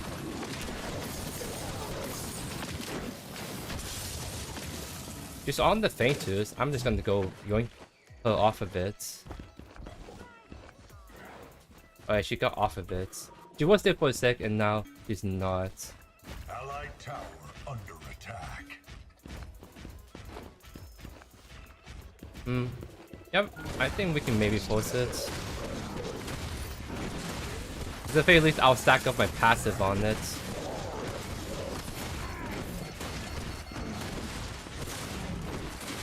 She's in the... Is she not in the pit? Let's just finish this right now.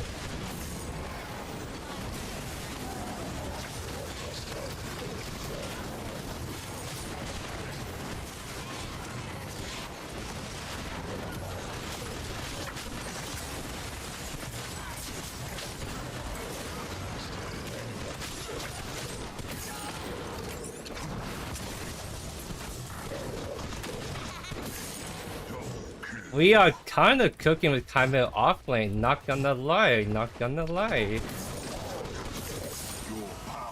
To be absolutely fair, when I said I was doing my research, I saw that some, like, okay, when it comes to, like, offlaners in this game and who I take notes on what the kind of stuff they're cooking, I take notes on Tekken Kit and Nitro. Those two I trust as really good offlaners that knows their stuff really well. So Tekken Kit obviously does like the collide stuff offlane a lot, so I took some notes from him, although my build at the end turned out to be different. But Nitro, I saw him doing Bone Seeker first, and I thought that was such an interesting item to try first. And I think there's a reason for it. This item actually feels super good as the first item, not gonna lie. So I can't take all the credit for it. Nitro definitely found the tech first on Bone Seeker first, but at the very least, I'm showing you guys why this item is actually slapping really hard. So I think we're gonna go Bone Saw third. I think more attack speed is great, also synergized well with all the HP while building as well. The slow is also really good if you want to stick to people better too.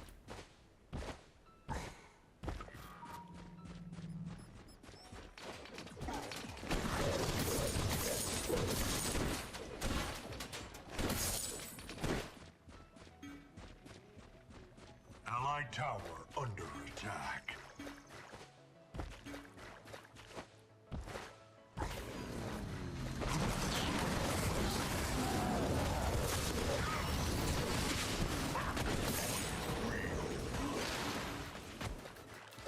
I think we can definitely just go for Old Prime at this point, and even though I'm not the jungler, I'm technically someone that can do a really good job on the objectives right here.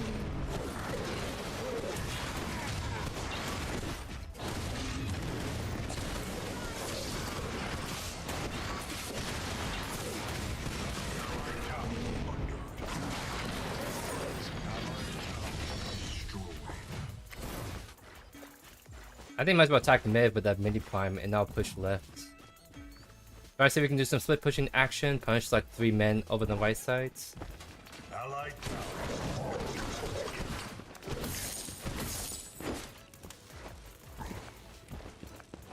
I don't have much mana to go about, so I'll have to be a little bit mindful, but I think honestly I should be still cooking right here.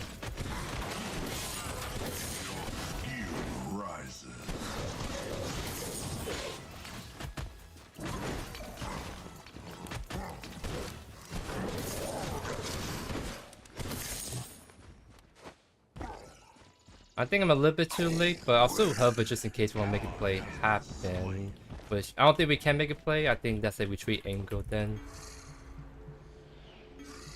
Because I'm gonna reset. I'm gonna make our way to defend the D2 right here. Allied towers destroyed.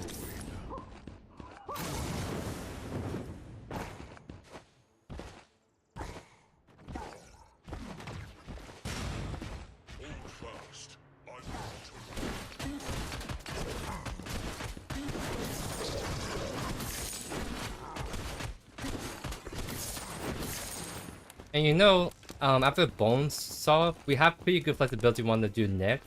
I've seen the team comp, they have a lot of heavy physical damage, so I might go Draconium for the physical armor, but also increase like healing we can get from that. So that might be a tech item we do Force.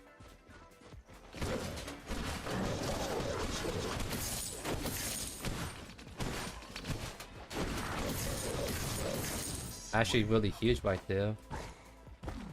I'm gonna push left and trust that my team can contest the feint 2 well by themselves. Because in the 1v1 obviously slap it, in the 1v2 I can probably still slap it.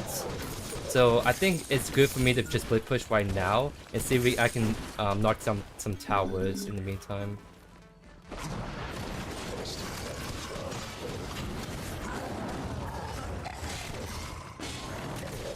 My fake left click wasn't like letting me basic attack right there for some reason.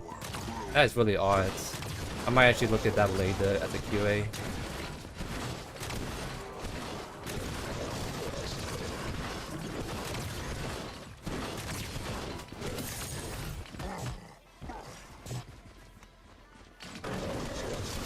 Okay, Modok is here, then I'm gonna assume more people are here?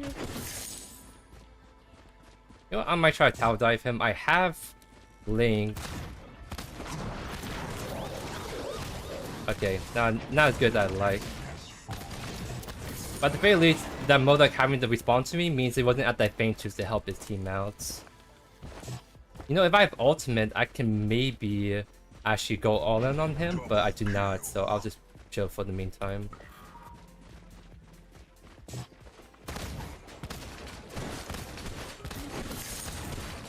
Okay, I'll just back off then. Seems like he's just gonna keep pushing in this tower.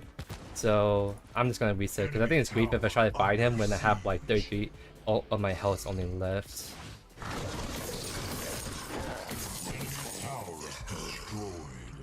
Okay, get Bonesaw, Draconium, and then we should probably just finish off with another physical armor item at this point.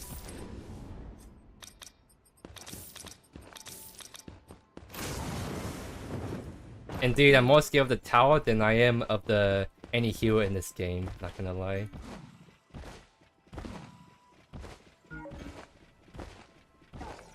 You know, the only reason why the Fama probably blinked in is because he's like, I'm right next to my tower, I should be fine, because there's no way this comment would actually tower dive me at 4 HP. Except I did that, and he died for it, so... I just think he didn't expect me to just do that, but hey, sometimes surprises will cost you your life.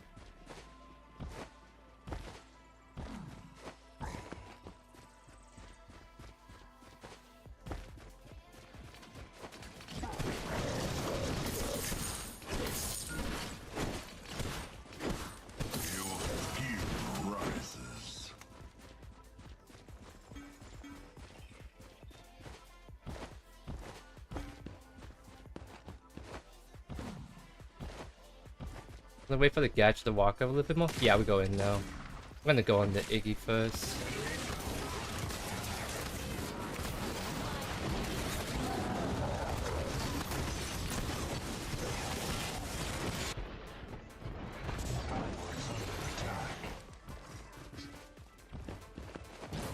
I want to steal, if anything.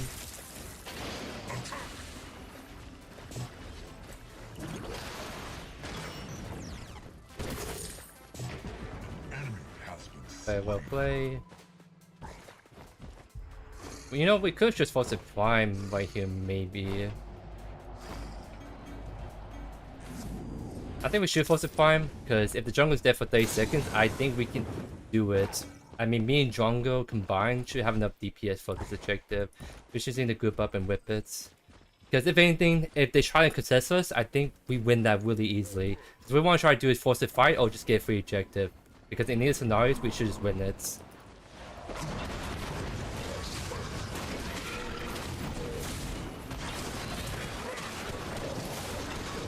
Let's focus this first.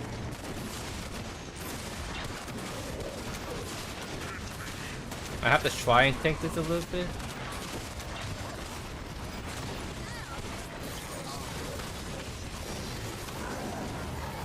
Actually, just really huge. Yeah, that's what I mean. It's like we win the prime, we win the team fights. It's just that's what you have to do sometimes, right? That's why like the one person that's the worst to die is the jungler, because if the jungler's alive, then they have the 50-50 chance to flip that around. But they have no 50-50 as long as my jungler's alive, he smited, and then we can still turn on them because we win the 4v4 so easily, as you guys saw. Enemy towers destroyed.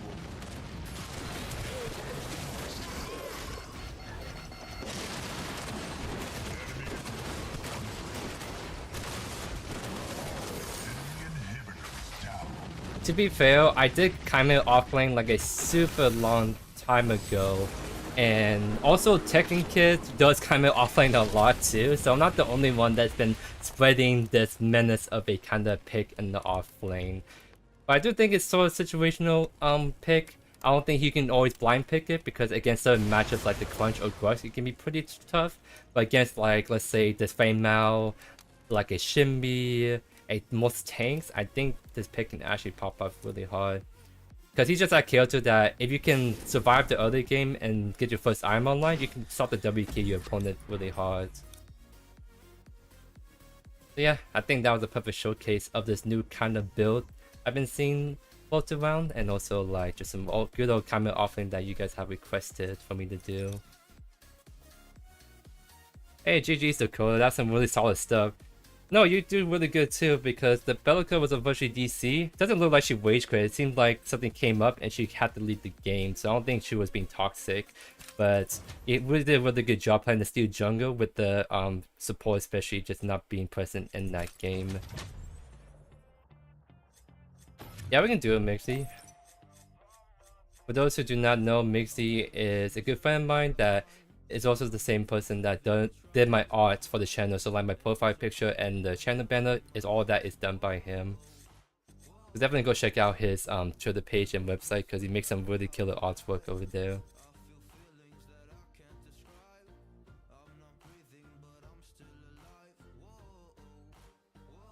And GG's, Derek. What a good job by you, especially too, because you kind of got an unfortunate situation with your support DC right there. And I saw you guys were ahead, so I don't think the Bellica was rage quit. It seemed like something came up in real life and she had to bounce off. But despite the 1v2 disadvantage, you definitely held your own pretty dang good right there. So definitely big GG to you, my friend. And I love you more, Dakota. There he is, the man himself, the man of the hour.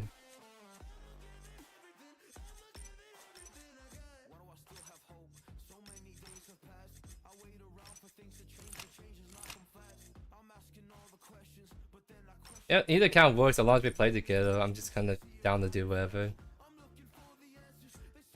So I won't obviously go on voice call. We just kind of like just chill in the game together. That's all we're gonna do. So in the meantime, I'm gonna... Okay, nice, he joined, so... I'm gonna take a quick 5 to see how the doggers are doing, and this might be my last game right here, so... Don't go anywhere just yet, I'll just do a quick break right here.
Made it back in the nick of time right here, ladies and gents.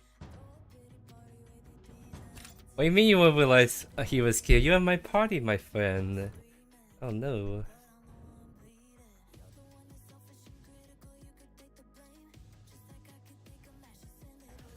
Alright.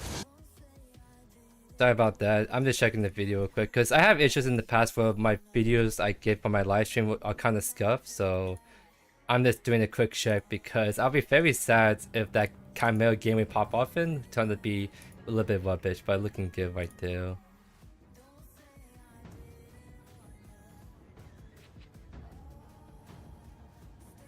The queuing up and walking off stresses me out.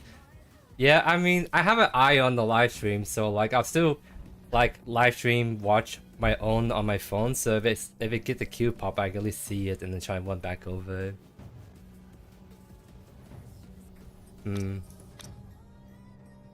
Alright, I'll let you guys kind of vote right here. Do you guys rather see Trim Blast one more time, or you want to see Quan? Because I want to try and get one more run back of that Trim Blast, but I know Quan has been like changed this patch. I already got a video layout for Friday, but I wouldn't be down to say no to Quan action right here. Alright, we're gonna lock in Quan right here. We actually played normal pick for once, and it's not just any normal pick, it's my favorite pick, the one in off lane.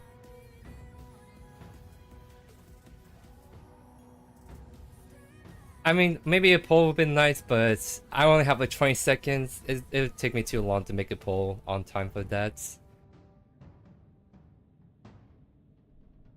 Yeah, so I do have a Quan video this Friday that's already layout, so I don't think this one is going to be like a video that goes on YouTube. It'll just be a fun stream game for you guys to watch over. I mean, we'll see. Let's see if this one's just like the most bane of Quan game ever, but I'm not expecting too much. I'm just gonna do just my normal build on Quan, just have fun with it. So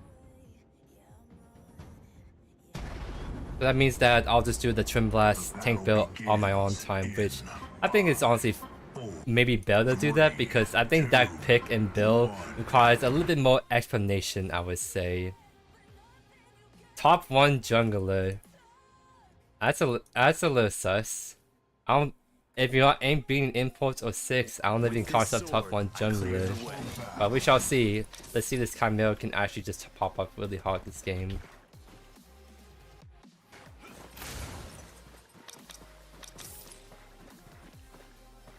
Alright, so what we're gonna be doing for this build is just like... This is essentially like my favorite way to build Quan. I like to go Fire Blossom first, then Time Warp second. I play around Time Warp first, Fire Blossom first, and I found that Fire Blossom first is just better overall, more consistent fire, but also getting that Brimstone early is really clutch to be able to take longer trades, so you don't get gimped out if you don't have your abilities off cooldown. And so going Time Warp second is the main reason why I'm doing that, because it's just a huge stat stick for magical power, ability haste, and the mana regen is just so nice on Quan personally. So I just like going those 2 items in that order, and then after that I start to flex a little bit. So I think this game I'm gonna go Flux Matrix third, and then kind of go Worldbreaker fourth, then like Oathkeeper, Magnify, or whatever item last. Last time just sort of like a flex slot. Ideally you want to try to get Flux Matrix and Worldbreaker, but sometimes not gonna always be able to do that depending on the team comp. Like if they have like a Wraith Mid for example, I'll probably have to do like Golem's Gift as a third arm, so I could get more armor against the kind of team comp. But this game I can just go the most standard build. You can just one on him almost every game. And what's up, Slider? I'm doing very well. How are you doing, my friend?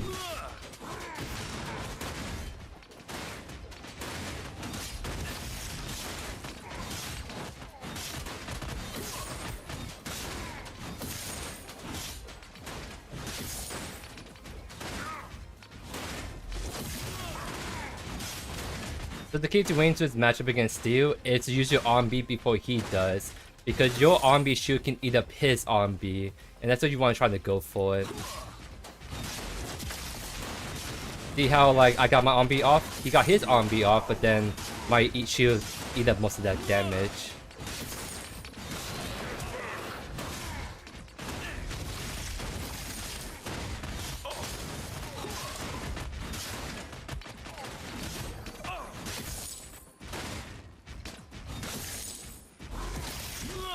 That increased range feels really nice, by the way. That's a big comment I made in the video that you guys are gonna see this Friday.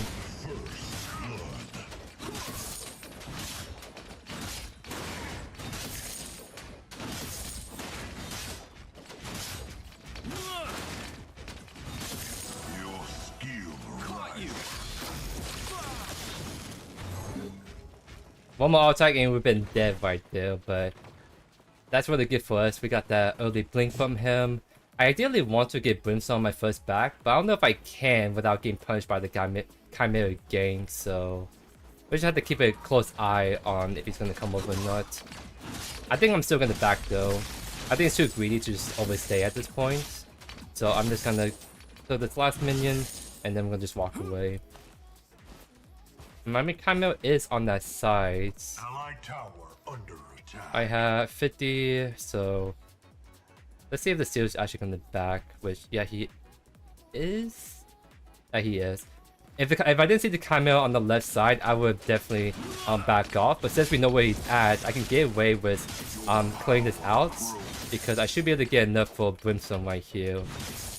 That's actually really huge for me to get this back right here. And now I get to start to win the long range really good. Good wave clear, and just overall, this is the item I need to start to really get aggressive against the Steel.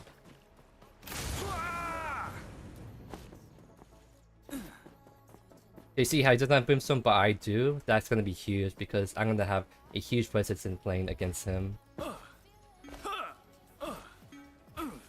Speaking of huge presences, we see 4 people mid lane diving the Gideon on the tower. Oh my goodness gracious. What is that? Wild, actually. Although I have to play a little carefully because he has a big minion wave. I want to make sure I clear this out before I look to get too aggressive on him.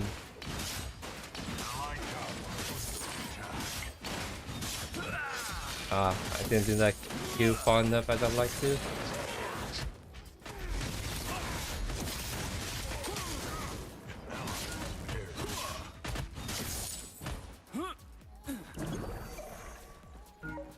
Sometimes I like to do it fast, but I gotta realize that it takes a little bit to get my Q to max range to be able to hit the opponents.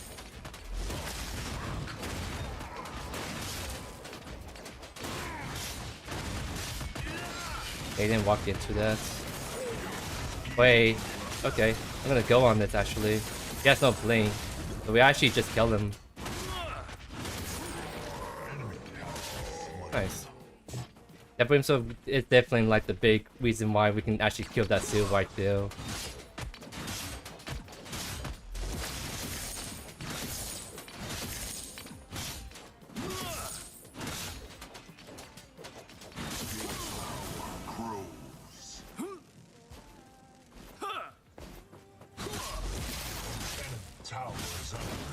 Yeah, the old change is also really good on Quan.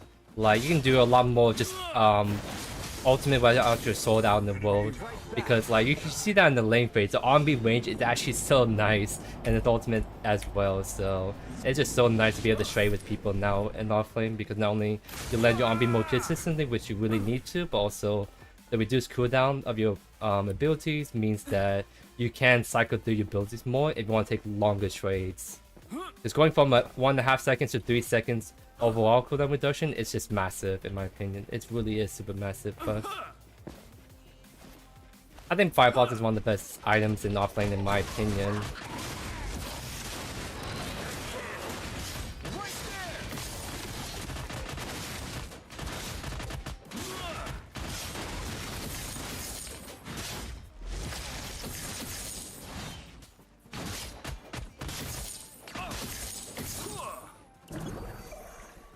There's Brimstone now, but we obviously like do a lot more damage than him. So I think we're gonna really just keep pressing an advantage at this point.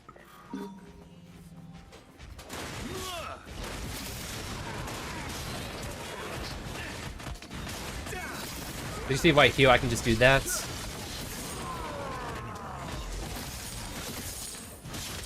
I didn't even need to like jump right there. I just knew that my ultimate would just hit right there if he just stand right there. I don't see the what you call it, the Bellica missing. So I'm gonna agree for one more wave, then I'll look it back off.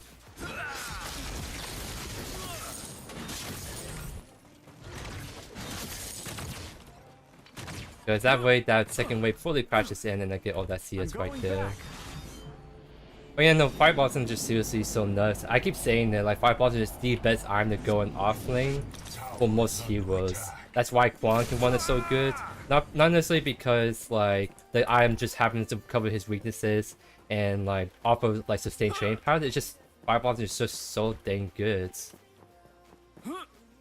Like no item in the game besides maybe the Basilisk T2 item can match the power that Brimstone offers you, and then when you get the item fully maxed out, not only your damage is good, but you're very durable with all that physical armor and mana. So even against magical matchups, that physical armor won't help you, but you still feel so durable because that's just what Fireball does, right?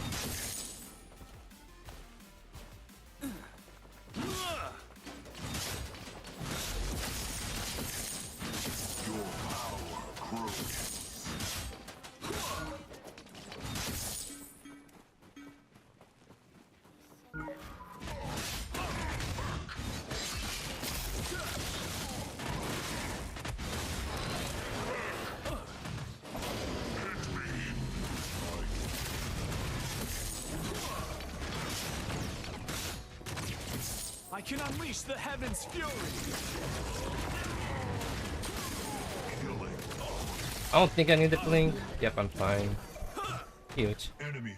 Because like he's unstoppable to like my slow, but for my damage it still got off right there, the guys saw. And I do know Bellica's on the right side, so I'll just make sure I walk all the way back so I don't get greeted out. Yeah, see right there? She was there, so luckily I decided to back off.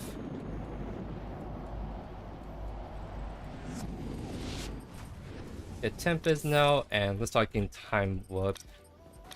We could honestly just not go with the Time Warp just yet, but I like using my abilities a lot without being hindered by the mana cost, so that's why I like to sometimes just go straight for this when I'm building Time Warp first, but also sometimes if I didn't finish Fire Blossom, but I can still spend 350 gold, I'll get like one of this, right? I just really value the extra mana regen.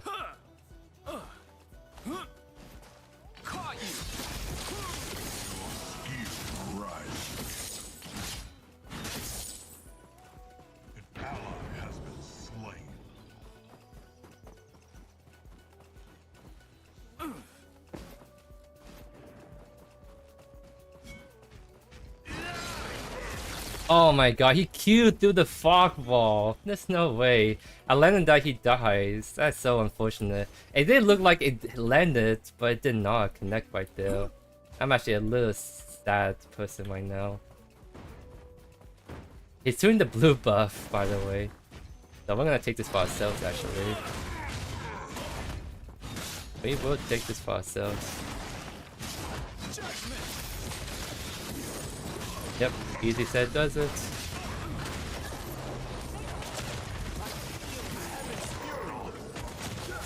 Support's here, so let's back off.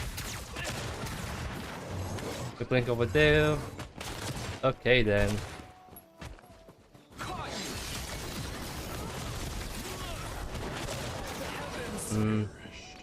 Rainbow, like, unfortunately was not able to catch up to me right there, but that's 2 blinks and 3 people chasing me down.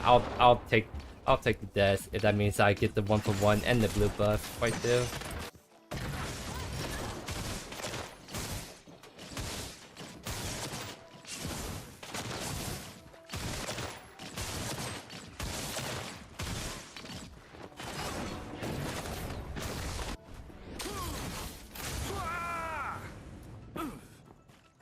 Enemy tower under siege.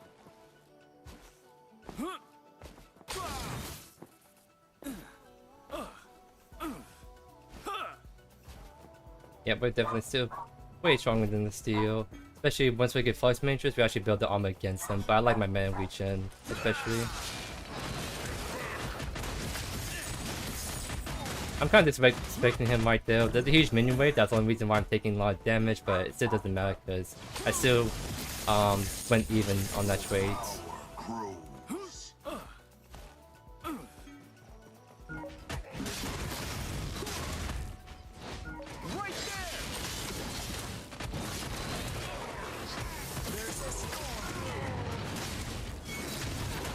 Oh my god, I hate the fact that it just resets the cooldown on that. But it doesn't matter because it's still the kill.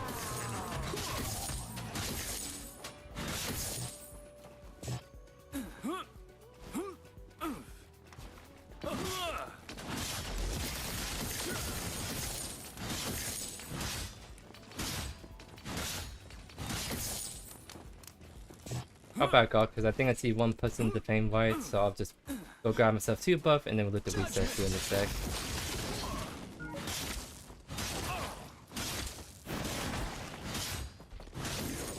Might just need like 200 more golds. I think I might greed a little bit. I'll hit the next wave. Or I might look at mid, honestly. I want to just spend some time doing something and get time warp on my reset right here.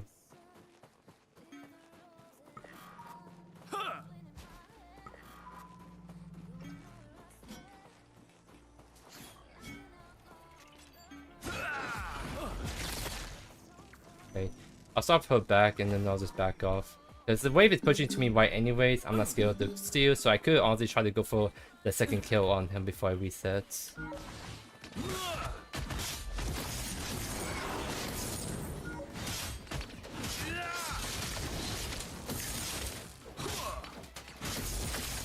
I will return soon.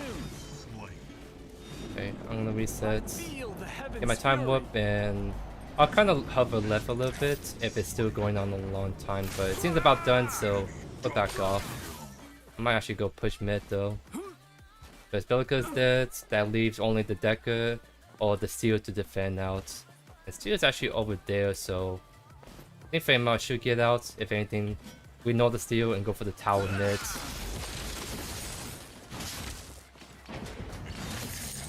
Nice shot.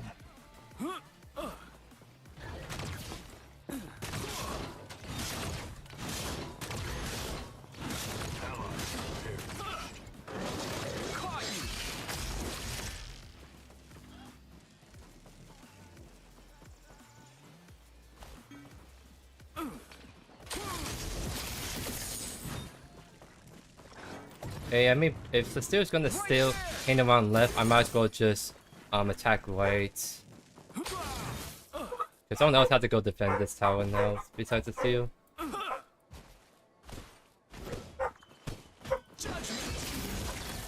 Almost stole it. If he didn't smite it, we definitely got it. Wait, I'll fight you actually. I'll definitely fight you. Except the Belka is here. So I'll back off a little bit.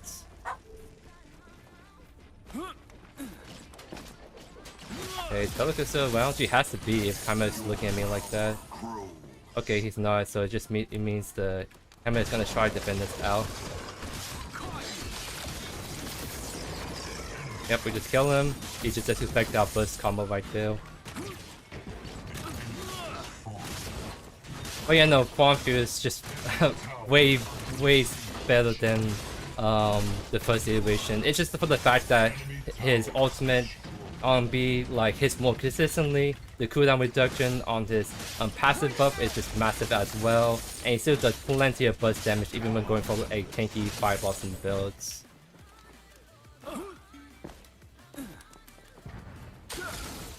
An Allied towers destroyed.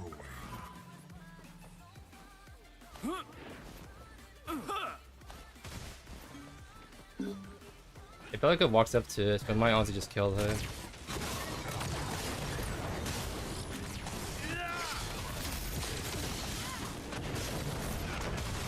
Oh, he missed 60. Don't think we can go with that anymore. That's unfortunate. I whiffed him so he doesn't get to ult me right away. And I should be shielding, honestly. I can unleash the heavens' fury.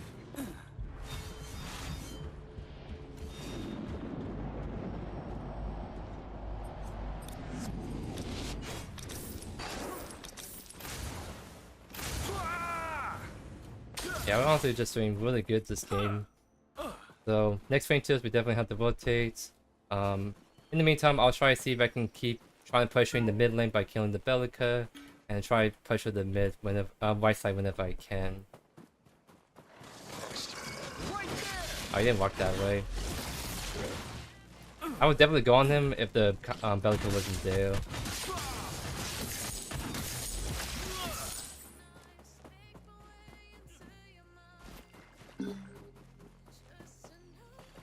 Okay.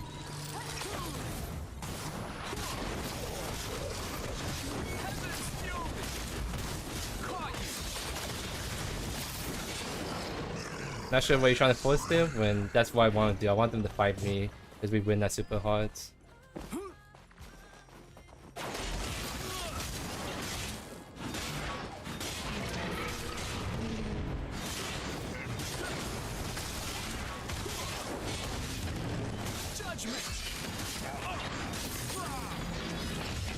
Grabbing some supplies. I'm gonna reset because we have to go help this thing too.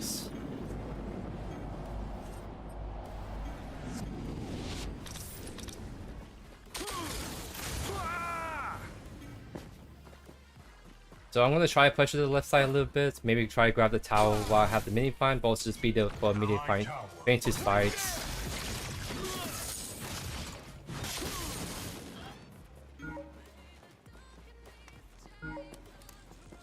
Yeah, they're not doing it right away, so we have some time to keep pushing this lane a little bit more. I feel the heavens' fury. Okay, Kami's walking in, now we get to walk in too.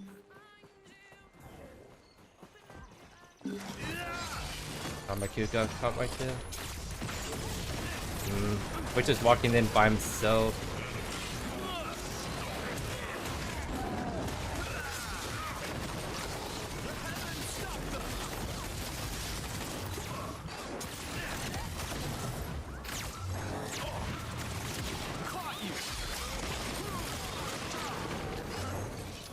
Huge. Let's go.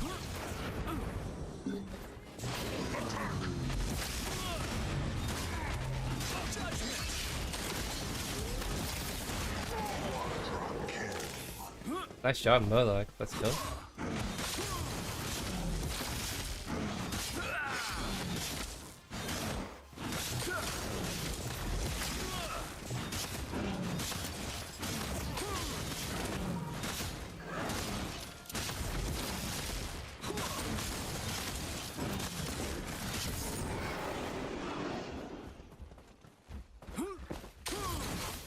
I'm going back. It's a good flex matrix. Pop in the wall breaker, and then we're gonna be keep shelling because we're honestly just kind of taking over this game right now. Because I found that for Quan, there's two things you want to try and achieve. You want to achieve at least 50 ability haste, check. Now we want to try to get at least 200 magical power. So game wall breaker finish off will allow us that right there. And then anything beyond that is just extra. So by being able to go a lot of HP, armor, and still going the threshold we need for 50 ability haste and 200 magical power, that's like the best way to build Quan. Wait, I'm is.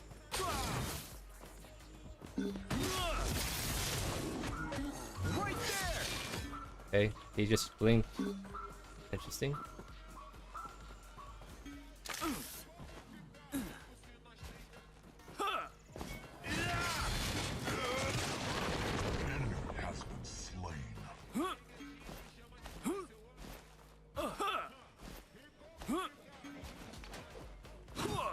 This play was kind of cute though, so it seems like he's kind of a shield farm play, Chimera player. Oh, we're fighting still. Has been slain. I'm on my way. Allied tower under attack.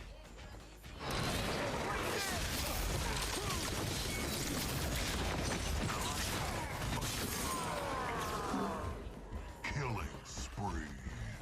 Should I actually go for this blink? I thought they're gonna walk into the jungle, not to the mid lane. Enemy tower under siege.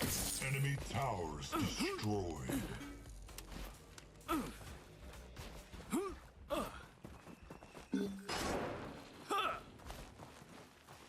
Let's just take camps. I think that's what we should do.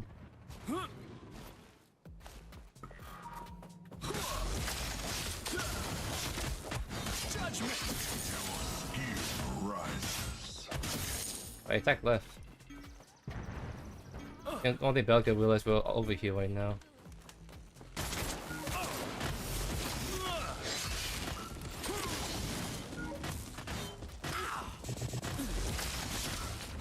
I feel the heavens fury.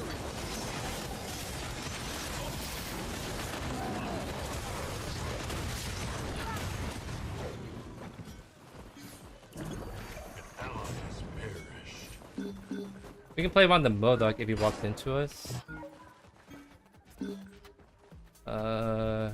This doesn't look as good as I like, so we're gonna slowly back off.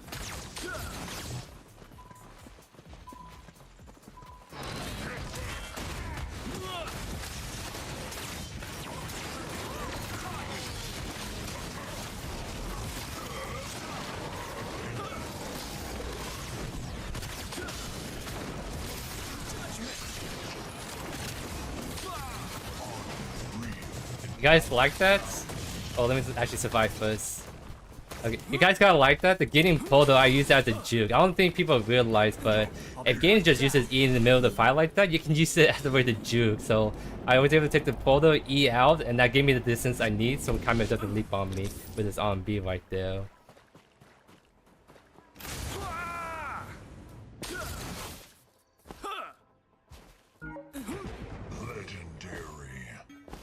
Yeah, no, getting E is just really underrated in team fights. Because, like I said, it really depends on how he uses it. But if the stars aligned to happen right there, I like to use E a lot to juke. Even if I'm at full HP, I'll just take it to just mess around with the enemy, like trying to track me in the team fights. Right there! I can unleash the heavens fury.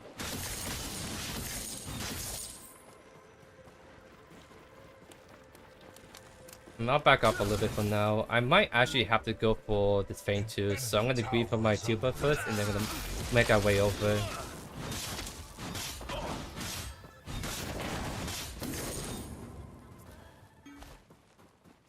I'm gonna shove one more wave in, and then I'll make my way over.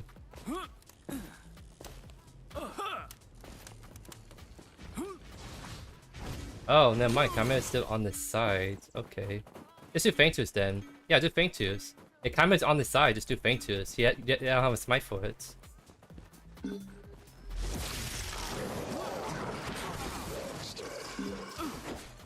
What I'm trying to do is just try and keep him away from the Feintus more than anything.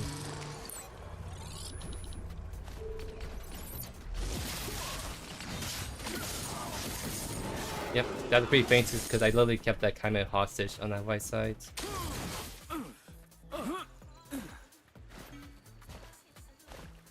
He Kami right there still.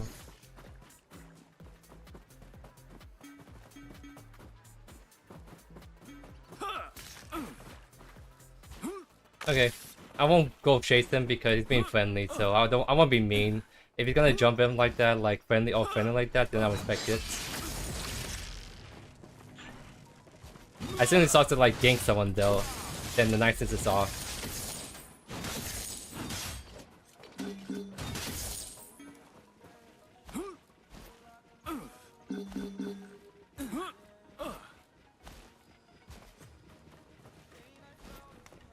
I think everyone's on the left side if Zeal's there. So let's shove this in and maybe we can hit us off this. Yeah, I'm gonna keep shoving this in at this point.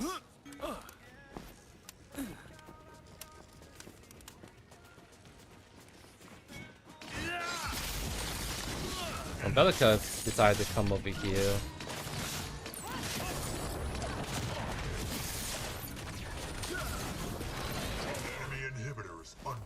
Oh, I see it too, so everyone just kind of got off of that because I was pushing the inhibitor in. Judgment.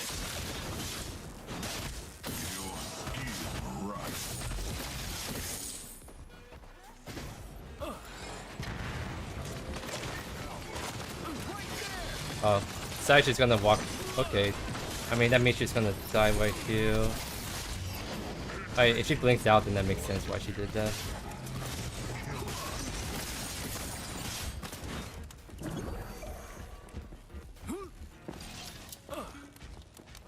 I mean, we can maybe just go for Prime, honestly, at this point. Let the lane shove in.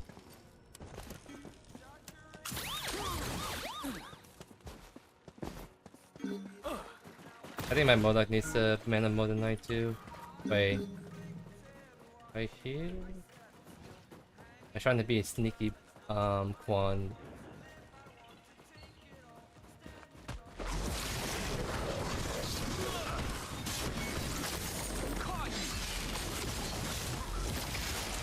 Yeah, because jungler now is super free. You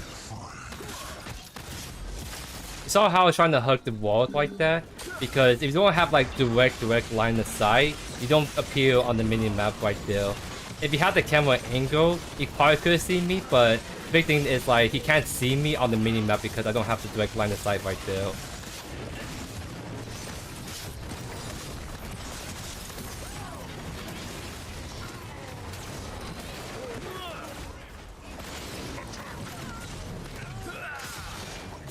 I have no HP, so we actually have to play it a little slow, at least for me. Bella can look at me and I die. I feel the heaven's fury. Nice shot. My friend Maxie gained double quadrants this game, by the way. We love to see it, ladies and gents.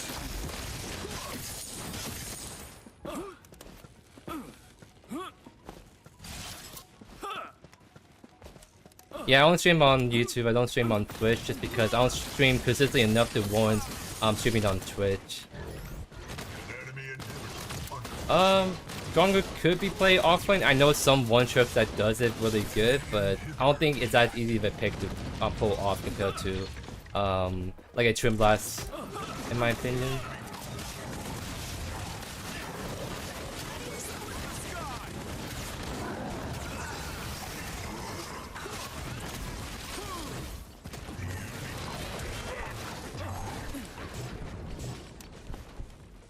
No, my Modok, my friend. I'm sorry, I can't help you.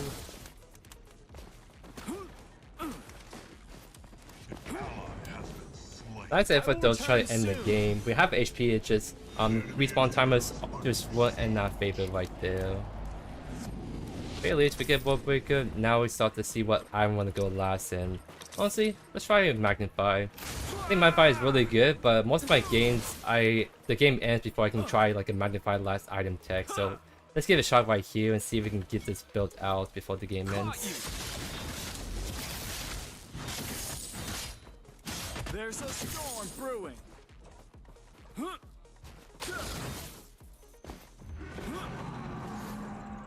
Judgment.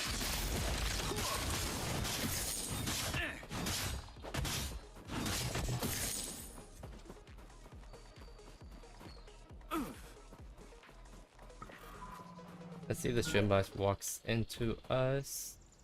Belica doesn't see it just yet.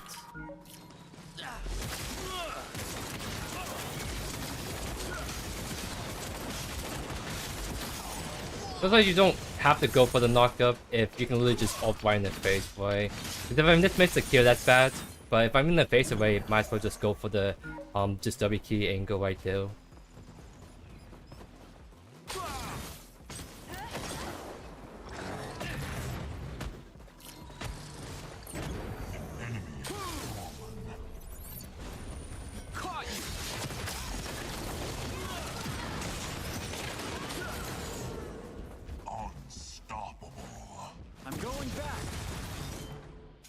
Just supply ammo. I mean, we could maybe just end the game if we really want to, but it seems like we can just go for the free objective for now. And then at the very least, I keep magnified the last item tech.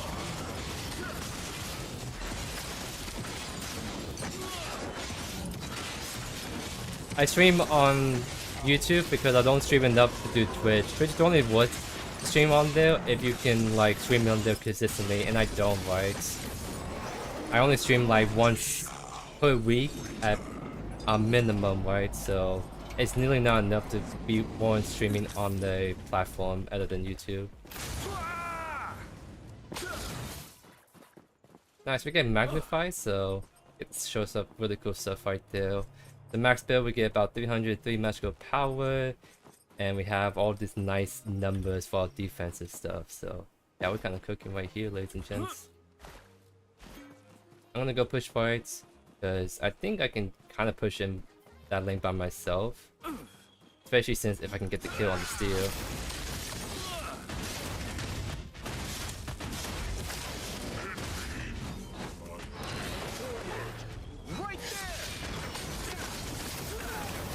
Nice assist, we got the kill. That means I'll get to keep pushing right here.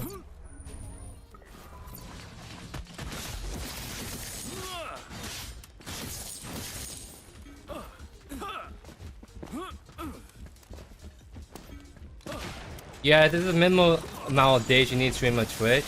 And even if I get partner, it's like being on a contract. I have to do this many streams, this many hours per week. And that's like, I don't want to commit to that, right? Just not a big fan of that. With YouTube, there's no like contract or schedule. I do what I want to do, kind of feel. But Twitch is like, it forces you to get into a schedule that I'm not a big fan of. As someone that does content creation as more of a side passion rather than a full-time career.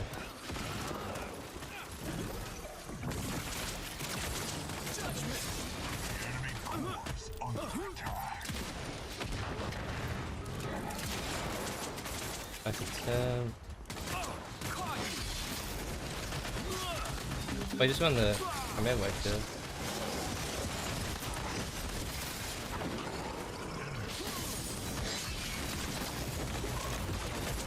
That's the blink by her.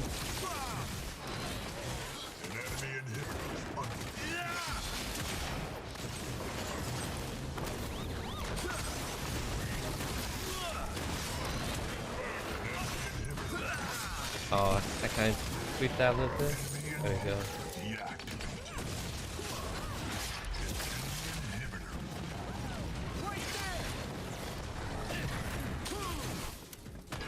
Ah, the Mega Card still give me? No way. I think the end though.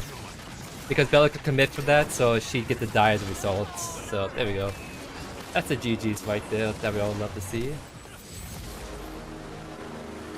I know the kick was a thing, but I think it sort of died out at this point. I don't see people doing kick anymore. So again, it's like there's no point in me to stream to other platforms that when I don't even stream that much in the first place, right?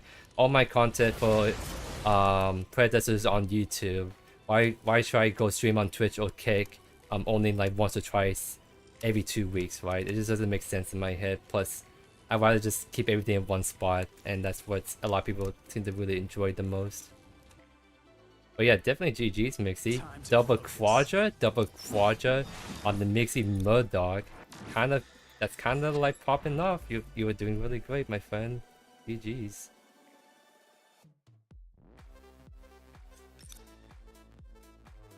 People need to see my shirt collection. I do have a video on Twitter.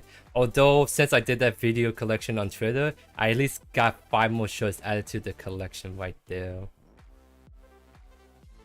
Alright, it's getting late. I have to go feed the doggos, take them on walk, all that really good stuff. So, I'll hang around for about 1 or 2 more minutes if there's any last kind of questions you guys want to ask before yours truly head off for the rest of today.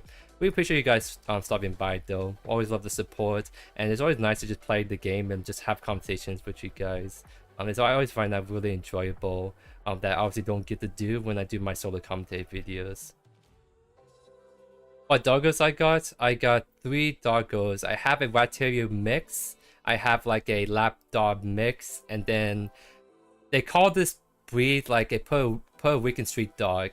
Like that's actually the name they call this dog. Like just look up Puerto Rican street dog, and you probably see what exactly I'm talking about. That's what they call it right there. Not necessarily because that's what the dog came from, but that's like the, I wouldn't say stereotype, but I actually don't know why they call it that way. It's just very oddly specific to call a dog breed that name based on the country, right? But yeah, thank you guys for stopping by. Much love to you, Bugsy. Much love to UD, Moss, Derek, Mixie, and everyone that's stopping by right for today. You have a Labra Kabat. Sorry, I don't think I'm pronouncing that name right. A Lab Kabat. Okay, that's like a mouthful. I'm sorry, I cannot pronounce that to save my life. How do we walk 3 dogs? Well, I'll walk them with my family, so each person just gets 1 dog essentially, right? Because I don't know if you guys know this, but inflation for housing is really bad right now. So it's really tough to live by yourself, and it's really tough even then to go find two or three random roommates to share a house with, right? So the smart thing to do for me is just to kind of share with the family, build up my savings, and then once the housing prices go back down to more normal stable ones, I have a nice money save up to get my own house, and then I'll move out, right?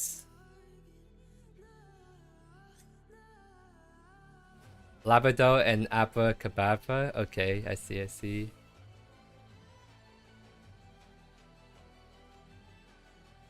Yeah, so mostly the big changes, JP, was mostly just on the Quan, just getting big adjustments overall. Quan is his passive before used to be only half a second cooldown reduction, but now it's a 4-second reduction. His RMB, his ultimate, got increased AoE size, so it's now a lot more consistent to land that stuff. And the only kind of nerf he really got was the range of his tether being reduced, and then like some cooldown increase on his E, I think. But other than that, he got mostly buffs in my opinion, and I think he's seriously like the best version of himself now. It just feels just incredible to play right now if you guys have not already playing this guy a whole lot, which I think I've been definitely playing him a lot. I know I'm not like level 7, level 8 like how you see some people do it, but that's because you see right here I play a lot of different heroes all the time too. So it's kind of like if I only play Quan, then I'd probably get his mastery skin, but that doesn't make for fun content, right? I try to space them out, try other heroes, and try to get that out for you guys. But one day, I will get to flex this skin every day, and then get to flex this emote on my opponents. Must look upon me as a fool. Yes, the Quan build I just showcased in that last game is definitely the best build in my opinion for Quan. Because I think Fire Blossom is one of his best items. I also think Time Warp is just one of his best items to go on him. So that's why I go to 2 items first, and then I go Flux Matrix, which is really solid on him, but sometimes you can't do Flux Matrix if you have a lot of physical enemies like a Wraith Mid, a Clyde Jungle, etc. But most of the time, you don't have to worry about count building the enemy team. Just go Fire Blossom, Time Warp, Flux Matrix, World Breaker, and last item be like Oathkeeper, Tech, Scepter, Magnify, etc. And then you'll be cooking up really good stuff right there.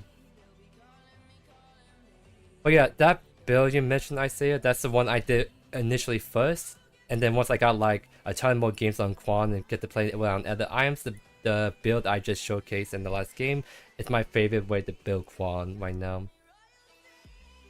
No, we don't leash walk the 3 dogs. We have them all on separate leashes because trying to leash walk. I thought you meant like you put everyone on one leash and for 3 dogs. That's just crazy.